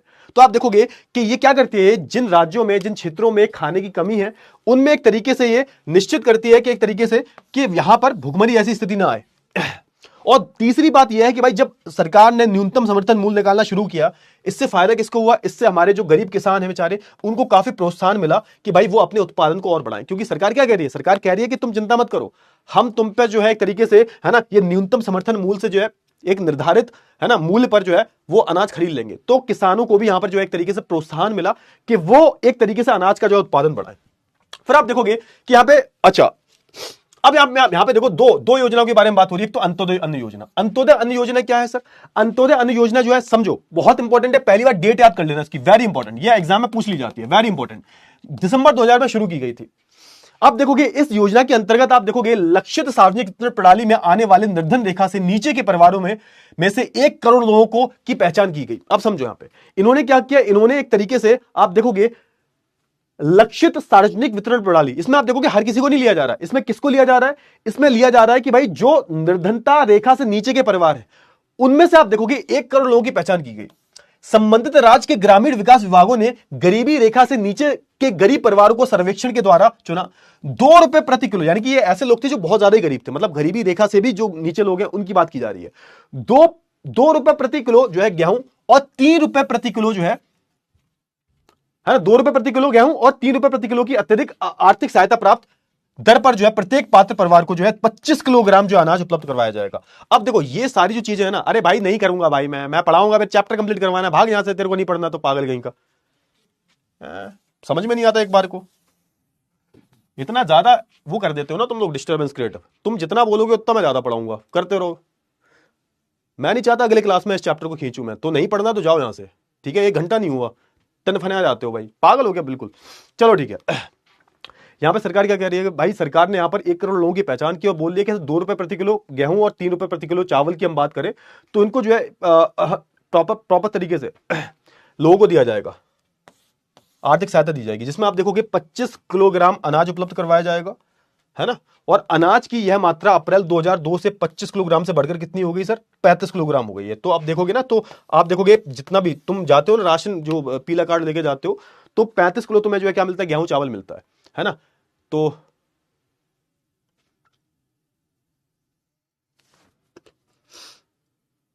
ठीक है, क्लियर हुआ? गेहूं और चावल की एग्जैक्टली बिल्कुल, है ना। गेहूं चावलों को जो है 2 और 3 रुपए किलो जो है बेचा जाएगा। अच्छा, फिर क्या हुआ? 2003 और अगर मैं 2004 की बात करूं तो आप देखोगे इसमें 50 से 50 लाख, है ना, 50 लाख अतिरिक्त बीपीएल परिवार 2 बार जोड़े गए। इससे इस योजना में आने वाले परिवारों की संख्या 2 करोड़ हो गई। अब हुआ क्या? अब हुआ है कि भाई फिर 2004 से 2005 की मैं 2003 और 2004 की मैं बात करूं तो पहले इसकी संख्या 1 करोड़ थी, फिर 50 लाख और जोड़ लिए गए। तो आज के टाइम की हम बात करें तो आप देखोगे करीबन 2 करोड़ लोग जो है इसका हिस्सा बन चुके हैं। कितने बन चुके हैं सर? 2 करोड़ लोग जो है बीपीएल इतने इसके हिस्सा बन चुके हैं। बीपीएल मतलब below poverty line. Sorry sorry, अरे डांटा नहीं, अरे मजाक कर रहा हूं, तुम लोग तकलीफ देते हो मुझे, मुझे भी तो गुस्सा आती है भाई कि जब मैं पढ़ा रहा हूं। अच्छा, दूसरी योजना के बारे में बात कर लेते हैं। दूसरी योजना क्या है? दूसरी योजना है अन्नपूर्णा योजना। कौन सी योजना है सर? आप देखो दूसरी योजना कौन सी है सर, हमारी दूसरी योजना है अन्नपूर्णा योजना। ये कब शुरू की गई थी समझो, ये कब शुरू की गई थी, ये कब शुरू की गई थी? तो ये 2000 में शुरू की गई थी, ये भी 2000 में शुरू की गई थी। किसके लिए शुरू की गई थी याद रखना, पहला वृद्ध नागरिक, बूढ़े लोगों के लिए, है ना, वृद्ध नागरिकों की सहायता करने जो गरीबी रेखा से नीचे है। और याद रखो, पहला जो गरीबी रेखा से नीचे है, पहला सॉरी समझो समझो, ऐसे लोग जो पहली बात तो बूढ़े हैं, दूसरी बात जो गरीबी रेखा के नीचे आते हैं, और तीसरी बात जो राष्ट्रीय वृद्धावस्था पेंशन योजना का लाभ नहीं उठा पा रहे। अब सर ये क्या है, राष्ट्रीय वृद्धावस्था पेंशन योजना क्या है? इसका सिंपल सा मतलब है ऐसे लोग, इसका मतलब ऐसा है ऐसे लोग जो इस योजना का फायदा नहीं उठा पा रहे। सर ये योजना क्या थी? इस योजना के तहत आप देखोगे, राष्ट्रीय वृद्धावस्था पेंशन की बात करें तो इसके तहत आप देखोगे कि जो 60 साल से प्लस के जो लोग हैं, है ना, और जो 80 साल के प्लस के जो लोग हैं, उनको जो एक तरीके से आप देखोगे 300 से 500 रुपए महीने का दिया जाएगा एज अ पेंशन, जो बूढ़े हो चुके हैं, जो रिटायर हो चुके हैं, जिनके पास कुछ भी नहीं है, जो गरीब है। अब समझो, अब ये लोग बोल रहे हैं क्या, अब ये लोग ये बोल रहे हैं कि मान के चलो ऐसे कोई बुढ़े बुढ़े लोग होंगे जो इसका फायदा नहीं उठा पा रहे होंगे, तो उनको भी इस योजना में डाला जाएगा। यानी कि समझो कि जो राष्ट्रीय वृद्धावस्था पेंशन योजना का लाभ नहीं उठा पा रहे हैं, जो इस योजना का फायदा नहीं उठा पा रहे हैं, वो भी इसका फायदा उठा सकते हैं, उनको इसमें फायदा दिया जाएगा।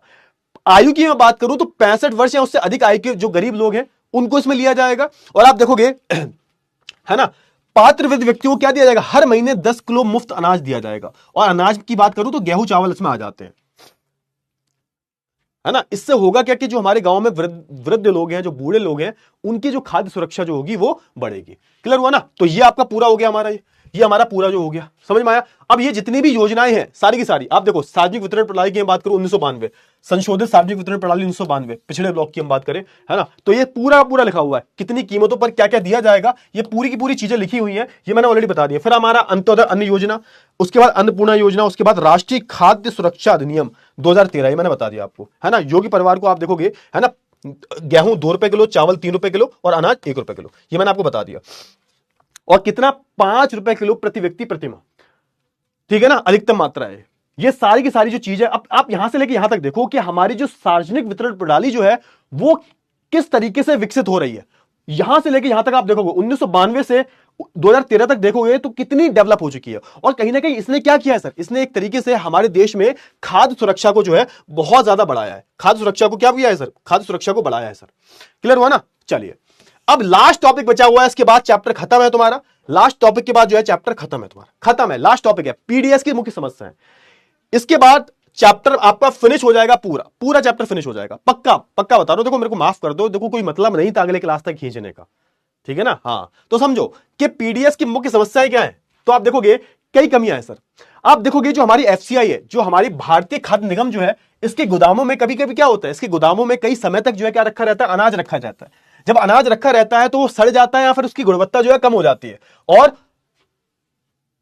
उनका जो रखरखाव है उस पर खर्च बढ़ता है। मान के चलो एफसीआई जो है, आप क्या करते हैं, इनके पास क्या है, जो हमारा फूड कॉर्पोरेशन ऑफ इंडिया है, ये सरकारी संस्था है, ये अपने पास बड़े बड़े भंडार रखे हुए अनाज के। अब ये बहुत समय तक रहते हैं कभी कभी सरकार के पास। अब थोड़ा ना, अभी ऐसा थोड़ा कि सारा ही बांट देगी सरकार, कुछ तो अपने पास रखती है स्टॉक के रूप में। हाँ, तो अब ये पड़े पड़े सड़ जाते हैं, कभी कभी सड़ जाता है, कभी कभी इनके रख रखाव में सरकार करोड़ों अरबों पैसा खर्च कर देती है। तो ये समस्या वाली बात है। अब बीच में जो डीलर आते हैं, जो ये बांटते हैं, जो कि सार्वजनिक वितरण प्रणाली के तहत ये खाद्यों को बांटते हैं, ये कभी कभी क्या करते हैं, कभी कभी धांधलेबाजी करते हैं। आप देखोगे डीलर क्या करते हैं, अक्सर काला बाजारी करते हैं, घटिया। अब जैसे सरकार तो अच्छा अनाज और चावल बेचती है, ये लोग क्या करते हैं, ये लोग अच्छा अनाज अपने पास रख लेते हैं, खराब अनाज, सस्ता अनाज, जैसे सरकार ने बढ़िया अनाज दिया, उस बढ़िया अनाज को बेच दिया, और उससे कम कीमत पर, आधी से आधी कीमत पर जो है सड़ा हुआ अनाज जो है ले लिया।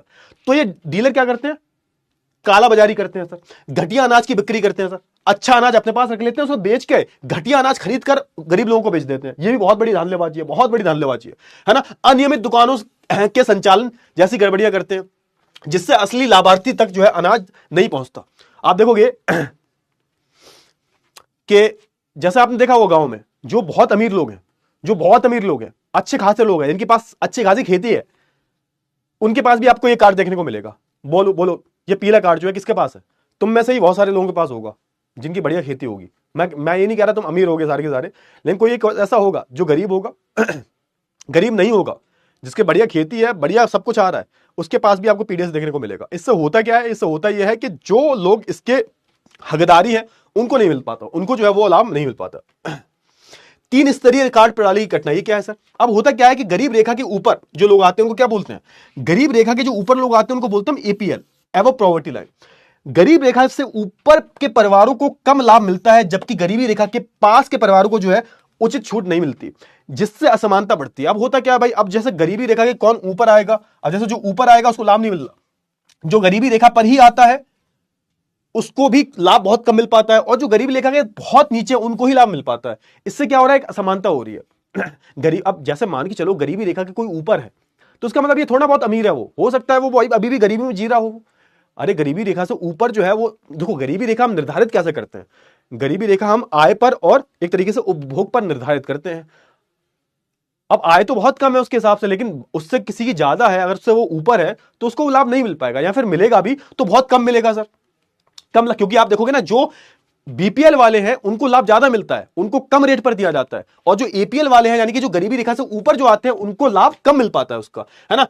क्लियर हुआ? चलिए, तो ये सारी दिक्कतें होती हैं। अच्छा, एमएसपी से जुड़ी समस्या है इससे, तो आप देखोगे जो हमारा न्यूनतम मुद्रा समर्थन जो है, इससे होता क्या है, न्यूनतम समर्थन मूल्य के कारण जो है धान और गेहूं की खेती अधिक की जाती है। अब ये बहुत बड़ी समस्या है, ये बहुत बड़ी समस्या है। अब समझो, एमएसपी जो है वो हर फसल पे अप्लाई नहीं होते। ये जो न्यूनतम समर्थन मूल्य जो है, तुम्हें क्या लगता है सरकार हर फसल पर देती है? नहीं, न्यूनतम समर्थन मूल्य सिर्फ 2 फसलों पर दिया जाता है। अभी सरकार और भी फसलें जोड़ सकती है, लेकिन सिर्फ 2 फसल पर दिया जाता है। शायद गन्ने पे भी अब मिलने लगा, गन्ने वन्ने पे भी मिलने लगा है शायद। अब अभी आप देखोगे मुख्य रूप से उस टाइम पर आप देखोगे सिर्फ 2 फसलों पर जो है एमएसपी दिया जाता था, एक तो धान पर और गेहूं पर। अब हुआ क्या, इससे समस्या क्या आई? अब किसान बहुत चालाक है कि भाई सरकार जो है धान पर गेहूं पर न्यूनतम समर्थन मूल्य दे रही है, तो इसका मतलब इसमें सिक्योरिटी है, इसमें सुरक्षा भी है कि भाई हमारा गेहूं की कीमतें अगर बाजार में गिर जाती है सरकार तो ले लेगी। सरकार तो जब हम बुआई के टाइम पर ही वो जो है वो मूल्य निर्धारित कर देती है। तो हम एक काम करते हैं कि हम ना गेहूं और चावल की ही खेती करते हैं। अब इससे हुआ क्या? इससे हुआ ये कि बेचारी जो दूसरी फसलें थी उनकी खेती होना बंद हो गई या फिर कम हो गई। किसान को क्या चाहिए? किसान को चाहिए सुरक्षा। अब यहां पे किसान मांग करते हैं कि सरकार जो है हर फसल पर न्यूनतम समर्थन मूल्य निकाल दे, लेकिन ऐसा नहीं हो सकता सर। ऐसा क्यों नहीं हो सकता? कि सरकार को बहुत नुकसान होगा इससे। तो अब किसान क्या करते हैं? किसान ये करते हैं कि देखो कि जिन जिन फसलों में एमएसपी है तो वही उगाते हैं। इससे क्या होगा? इससे हमें थोड़ा सा क्या मिल जाएगा सर? इससे हमें थोड़ी सी सुरक्षा मिल जाएगी। तो यहां पर यही किया जाता है, जिससे होता यह है कि मोटे अनाज की हम बात करें, उनका उत्पादन घट रहा है। जैसे बाजरा, मक्का, रागी, इनका उत्पादन जो है थोड़ा सा कम हो रहा है, और इसका जो है पर्यावरण पर जो एक तरीके से नकारात्मक प्रभाव पड़ रहा है। क्यों पड़ रहा है सर? क्योंकि आप देखोगे, क्योंकि हमारा एक तो जल स्तर कम हो रहा है। क्यों? क्योंकि आप देखोगे ये जो फसलें हैं इनको पानी बहुत चाहिए होता है। धान को 200 सेंटीमीटर से भी ज्यादा वर्षा चाहिए होती है, और गेहूं को 100 सेंटीमीटर से भी ज्यादा वर्षा चाहिए होती है। और कहीं ना कहीं इससे हमारी मिट्टी भी बेकार हो रही है, और कहीं ना कहीं हम ज्यादा उत्पादन करने के लिए केमिकलों का इस्तेमाल कर रहे हैं, तो इससे हमारी जमीन भी बेकार होती जा रही है। तो इससे कई सारी जो समस्याएं हैं वो आपको देखने को मिलती हैं। क्लियर हुआ ना? क्लियर हुआ? हाँ या ना? फटाफट से बताओ, जल्दी से बताओ। अब सुधार की दिशा, अब ये लास्ट है, बस खत्म। हाँ, अब सुधार के लिए आप देखोगे बहुत सारे काम किए जाएंगे। पहली बात तो गोदाम का प्रबंधन करो, ताकि गेहूं ना सड़े और पैसा कम खर्चो, है ना? ताकि जो भंडार की गुणवत्ता जो है, जो स्टॉक है हमारे एफसीआई के पास, फूड कॉर्पोरेशन ऑफ इंडिया के पास, उसमें सुधार हो। डीलर जो है, जो बिचौलिए जो होते हैं, जिनके पास जब ये पूरा सामान आता है, इन पर निगरानी रखनी पड़ेगी। जो हमारे निम्न मध्यम वर्ग के जो लोग हैं उनको भी लाभ दिया जाए भाई, उनको भी जो है लाभकारी नीतियों अपनी अपनानी होंगी। समझो कि जो बेचारा निम्न मध्यम वर्ग से आता है, हो सकता है कि वो उस गरीबी रेखा में ना आता हो, तो उसको तो फायदा मिलेगा नहीं बेचारा, लेकिन गरीब तो है वो, मतलब वो भी एक गरीबी है बेसिकली बात की जाए तो भैया जो हमारा निम्न मध्यम वर्ग के जो लोग हैं उनको भी इसका फायदा मिले। साथ ही साथ जो मोटे अनाज जो है, मोटे अनाज का मतलब क्या हो गया? बाजरा, रागी, मक्का, और उपभोग को बढ़ावा देना जरूरी है। क्यों? क्योंकि इनको अगर नहीं उगाया गया तो ये तो फसल चली जाएंगी बिल्कुल। किसान लालच में आके सिर्फ गेहूं और चावल को ही उगाएंगे। इससे क्या होगा? इससे हमारी जो मोटे अनाज की खेती जो है कैसे होगी? कम होगी सर। ताकि क्या, और याद रखना कि पोषण सबसे ज्यादा किसमें होता है? पोषण जो होता है हमारे मोटे अनाजों में ही होता है। चावल और रोटी में इतना पोषण नहीं होता, चावल और गेहूं में इतना पोषण नहीं होता जितना हमारा मोटे अनाजों में पोषण होता है। बाजरा, मक्का, रागी, इन सब में पोषण होता है भाई। ताकि आप देखोगे हमारे देश में सुरक्षा भी रहे, खाद्य सुरक्षा रहे, और पोषण दोनों बना रहे। सरकार को यह भी करना चाहिए कि लोग जो है, किसान जो है, वो मोटे अनाज भी उगाए। इसी के साथ हमारा जो चैप्टर वो खत्म हुआ भाई, हमारा जो चैप्टर है खत्म हुआ। अब एक काम करो, फटाफट से एक जल्दी से एक एमसीक्यू कर लो फटाफट से, जल्दी से जल्दी से फटाफट से। अन्नपूर्णा प्रणाली कब लागू की गई थी? बस खत्म खत्म खत्म। बस देखो 1 घंटे 15 मिनट का बोला था ना मैंने, 1 घंटे 15 मिनट का बोला था मैंने, है ना, 1 घंटे 15 मिनट का बोला था, खत्म हो गया। अब जो जिसको जाना है जा सकता है, जिसको जाना है जा सकता है। चैप्टर समझ में आया? बस क्या करो, समझ में नहीं आ रहा तो समझ में नहीं आ रहा, रिकॉर्डेड देख लेना बाद में, क्या दिक्कत है भैया। 1 घंटे 15 मिनट नहीं बैठा जाता, मतलब इतने दिन बाद जो है तुम्हारी क्लास लग रही है।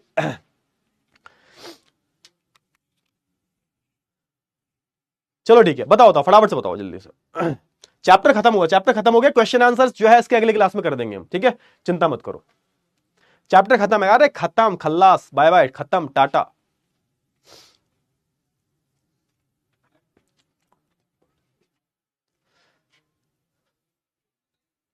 चलो चलो चलो, समझ में आया? चलो ठीक है। तो ये अन्नपूर्णा प्रणाली कब लागू की गई थी? तो सन 2000 में। ऑप्शन नंबर डी जो बताया तो था मैंने, ऑप्शन नंबर डी जो होगा ये 63% ही बता पाए। कहां सोते रहते हो बे, हैं? पढ़ाई के नाम पे कुछ होता नहीं है। और जब एमसी की पोल पोल पोल करते रहते हो, पोल पोल पोल पोल, अरे भाई पोल करवा रहे हैं, कहां आंसर दे रहे हो? अभिषेक जाट, अनुष्का, कविता, विष्णु, श्लोक सिंह, फतीक, बीवी आरिजा, वेद मिश्रा, सागर, दयावंश। चलो ठीक है, एक काम करते हैं, जितने ही रखते हैं, एक पोल और करवा देता हूं मैं। जल्दी से बता दो कि ये जो चैप्टर है, प्लीज मेरे को बता दीजिए, चैप्टर तुम्हें समझ में आया या नहीं आया? प्लीज एक बारी मेरे को बता दो, प्लीज एक बारी। ऑप्शन नंबर डी जो होगा सही आंसर होगा। आज जितने भी नए बच्चे हैं उनसे भी मैं पूछना चाहूंगा, आज की क्लास समझ में आई? हो सकता है कम समझ में आई होगी, बट हाँ मैं गारंटी से कहता हूं नेक्स्ट क्लास से सब सही हो जाएगा। मजा आ गया? पक्की बात है। तो भैया खाद्य सुरक्षा जरूरी है या नहीं है? बिल्कुल जरूरी है, ठीक है ना। कुछ बदलाव होने चाहिए या नहीं होने चाहिए? बिल्कुल होने चाहिए, ठीक है ना। हाँ तो बहुत ही बढ़िया।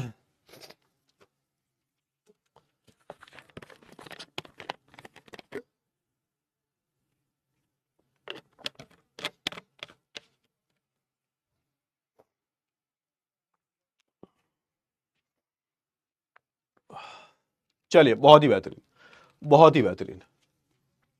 आगे हम बढ़ते हैं। अन्नपूर्णा प्रणाली कब लागू, अच्छा सॉरी, ये तो 92.7% बच्चों को समझ आ रहे हैं। वाह मेरे शेर, चलो बढ़िया, बहुत ही बढ़िया, बहुत ही बढ़िया। चलिए ठीक है, तो भैया आज की क्लास ये एंड करते हैं यार। आधा समझ में कोई बात नहीं बेटा, पूरा आयशा बेटा पूरा समझ में आ जाएगा। एक बार फिर से चैनल देखना, समझ में आ जाए, फिर से लेक्चर देख लेना, समझ में आ जाएगा, ठीक है ना। जिसको जाना है वो जा सकता है, जिसको जाना है वो जा सकता है। और थोड़ा सा देख लेते हैं भैया। सर पहले केरोसिन भी मिलती थी, क्यों नहीं मिलती? अब नहीं मिलती क्या? मुझे को पता नहीं है, अब नहीं मिलती क्या? मना कर, शायद वो जो लिस्ट होगी इनकी, कौन कौन सा आइटम दिया जाता होगा, तो शायद वो हटा दिया होगा। अब नहीं मिलता क्या केरोसिन? कोई बात, मुझे पता नहीं था इस बारे में, क्योंकि पहले जब मेरा एक दोस्त था, वो शायद वो उसके पास था वो कार्ड, तो वो लेने जाता था, मैं उसके साथ जाता था, तब केरोसिन दिया जाता था। कोई बात नहीं, है ना। शायद वो हटा दिया होगा, वो आइटम से हटा दिया होगा। वैसे भी केरोसिन से पॉल्यूशन वगैरह ज्यादा होता है, ठीक है। हाँ सर, सरकार एमएसपी करने, बेटा बताया तो मैंने एमएसपी का फायदा क्या है, मैंने बताया तो था तुम्हें। मान के चलिएगा तुमने कोई फसल बोई, गेहूं की या चावल की, अब हो सकता है जब तुम फसल बो तुम मार्केट में उसका रेट गिर जाए तो तुम्हें नुकसान हो जाएगा। लेकिन सरकार यहां पर बुआई से पहले ही बोल रही है कि चिंता मत करो, कि जो तुम लागत लगाओगे उससे ज्यादा ही हम तुम्हें दे देंगे। तो सरकार पहले से ही मूल्य निर्धारित कर देती है, जो कि हमेशा जो बाजार के दाम होते हैं उससे ज्यादा ही होता है हमेशा, जिससे किसानों को नुकसान नहीं होता। सिंपल सी बात है, एमएसपी से किसानों को नुकसान नहीं होता है। सर मेरा तरफ पांची लोग का 10 केजी अनाज ही मिलता है। अच्छा 10 के, तो भाई बेटा वो किसी वो शायद हमें, मेरे को लगता है कि वो पॉवर्टी लाइन से थोड़ा सा ऊपर आते हो, एपीएल में आते होंगे, हो सकता है मे बी वो, है ना। या फिर वो किसी दूसरे ये जो योजना है ना हमारी, कौन सी, शायद अगर बूढ़े बुजुर्ग होंगे तो शायद वो अन्नपूर्णा योजना में आते होंगे, उसमें 10 केजी दिया जाता है। अलग अलग योजना है, अन्नपूर्णा योजना हो गई, है ना। ये जो हमारा ये जो एक दूसरी योजना भी थी ना, ये वाली कौन सी वाली योजना है? ये वाली देखो, ये, हाँ ये देखो 10 केजी वाला क्या, हाँ तो 10 केजी वाला आप देखोगे ना, अन्नपूर्णा योजना होगी। अन्नपूर्णा योजना में आप देखोगे बुजुर्ग लोगों को 10 किलो गेहूं। और अंत्योदय योजना की हम बात करें तो ये तो बिलो बीपीएल से जो नीचे के लोग हैं, जिसमें 2 करोड़ लोग आते हैं, उनको करीबन करीबन 35 किलो जो है दिया जाता है ना, खाद्य पदार्थ दिया जाता है। तो देख लो यहाँ पे ये जो लिस्ट दे रखी है, ये जो लिस्ट दे रखी है इसको याद कर लेना, बहुत इंपॉर्टेंट है, ठीक है। क्लियर हुआ? चलिए बेटा, मिड डे मील शायद सन 2000 से शुरू हुआ था, शायद एक बार देख लेना, सन शायद 2000 से शुरू हुआ था मिड डे मील का। हाँ तो मिड डे मील का मेन मकसद यही था कि जो बच्चे बेचारे प्राइमरी स्कूल में पढ़ने आते हैं ना, एक बार देख लेना, ठीक से देख लेना, शायद 2000 या सन 2000 से, एग्जैक्टली डेट यार मेरे को याद नहीं होती भाई, आप हर किसी की डेट थोड़ा याद करता फिरूंगा मैं। देख लेना डेट वेट, कोई कॉन्सेप्ट मत पूछा करो, डेट पूछ लिया करो। टीचर को कंफ्यूज करना है, डेट पूछ लो। अरे भैया डेट थोड़ा ना मैं लिख के बैठता हूं, जितनी याद है उतनी याद है, नहीं याद है तो नहीं याद है। डेट देख लेना। लेकिन मिड डे मील में हुआ क्या था, मिड डे मील में जो प्राइमरी स्कूल में बच्चे पढ़ते हैं वो, ताकि स्कूल भी आए, उनकी उपस्थिति बढ़े, इस बहाने पढ़ाई भी करेंगे, इस बहाने उनका पेट भी भरेगा, उनको पौष्टिक भोजन भी मिलेगा। तो इसको बोलते हैं मिड डे मील, है ना। मैंने भी खाया इसमें, एक बार चला गया था अपने दोस्त के साथ। बीपीएल कार्ड बेटा वो कार्ड होता है जो गरीबी रेखा बिलो पॉवर्टी लाइन, यानी कि जो गरीबी रेखा से नीचे आते हैं उनके लिए कार्ड दिया जाता है, उनको एक कार्ड दिया जाता है ताकि वो क्या करें बेसिकली। तो जो पीला कार्ड होता है ना, बेसिकली पीला कार्ड जो होता है वही है वो, है ना, जिसको राशन कार्ड बोल देते हो। तो उस कार्ड जैसे वो कार्ड आपके पास होगा तो आप इन सारी योजना का फायदा उठा सकते हो आप, ठीक है। चलिए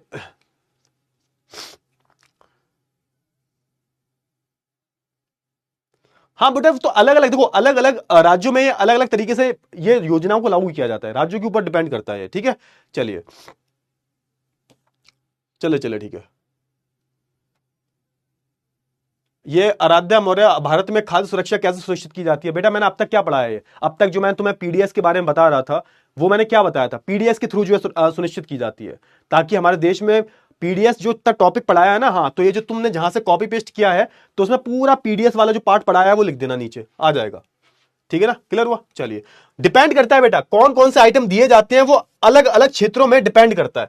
ये वाला क्वेश्चन होमवर्क में करके लाना, होमवर्क है तुम्हारा, ठीक है ना, क्लियर हुआ। चलिए ठीक है, तो भाई एंड करें इस क्लास को, एंड करें इस क्लास को, एंड करें, ठीक है सर, तो एंड करते हैं इस क्लास को। आई होप आपको सारी जो चीजें वो समझ में आ गई होंगी। तो अब हम मिलेंगे नेक्स्ट क्लास में, ठीक है, अब हम नेक्स्ट क्लास में मिलेंगे, तब तक के लिए अपना ध्यान रखिएगा।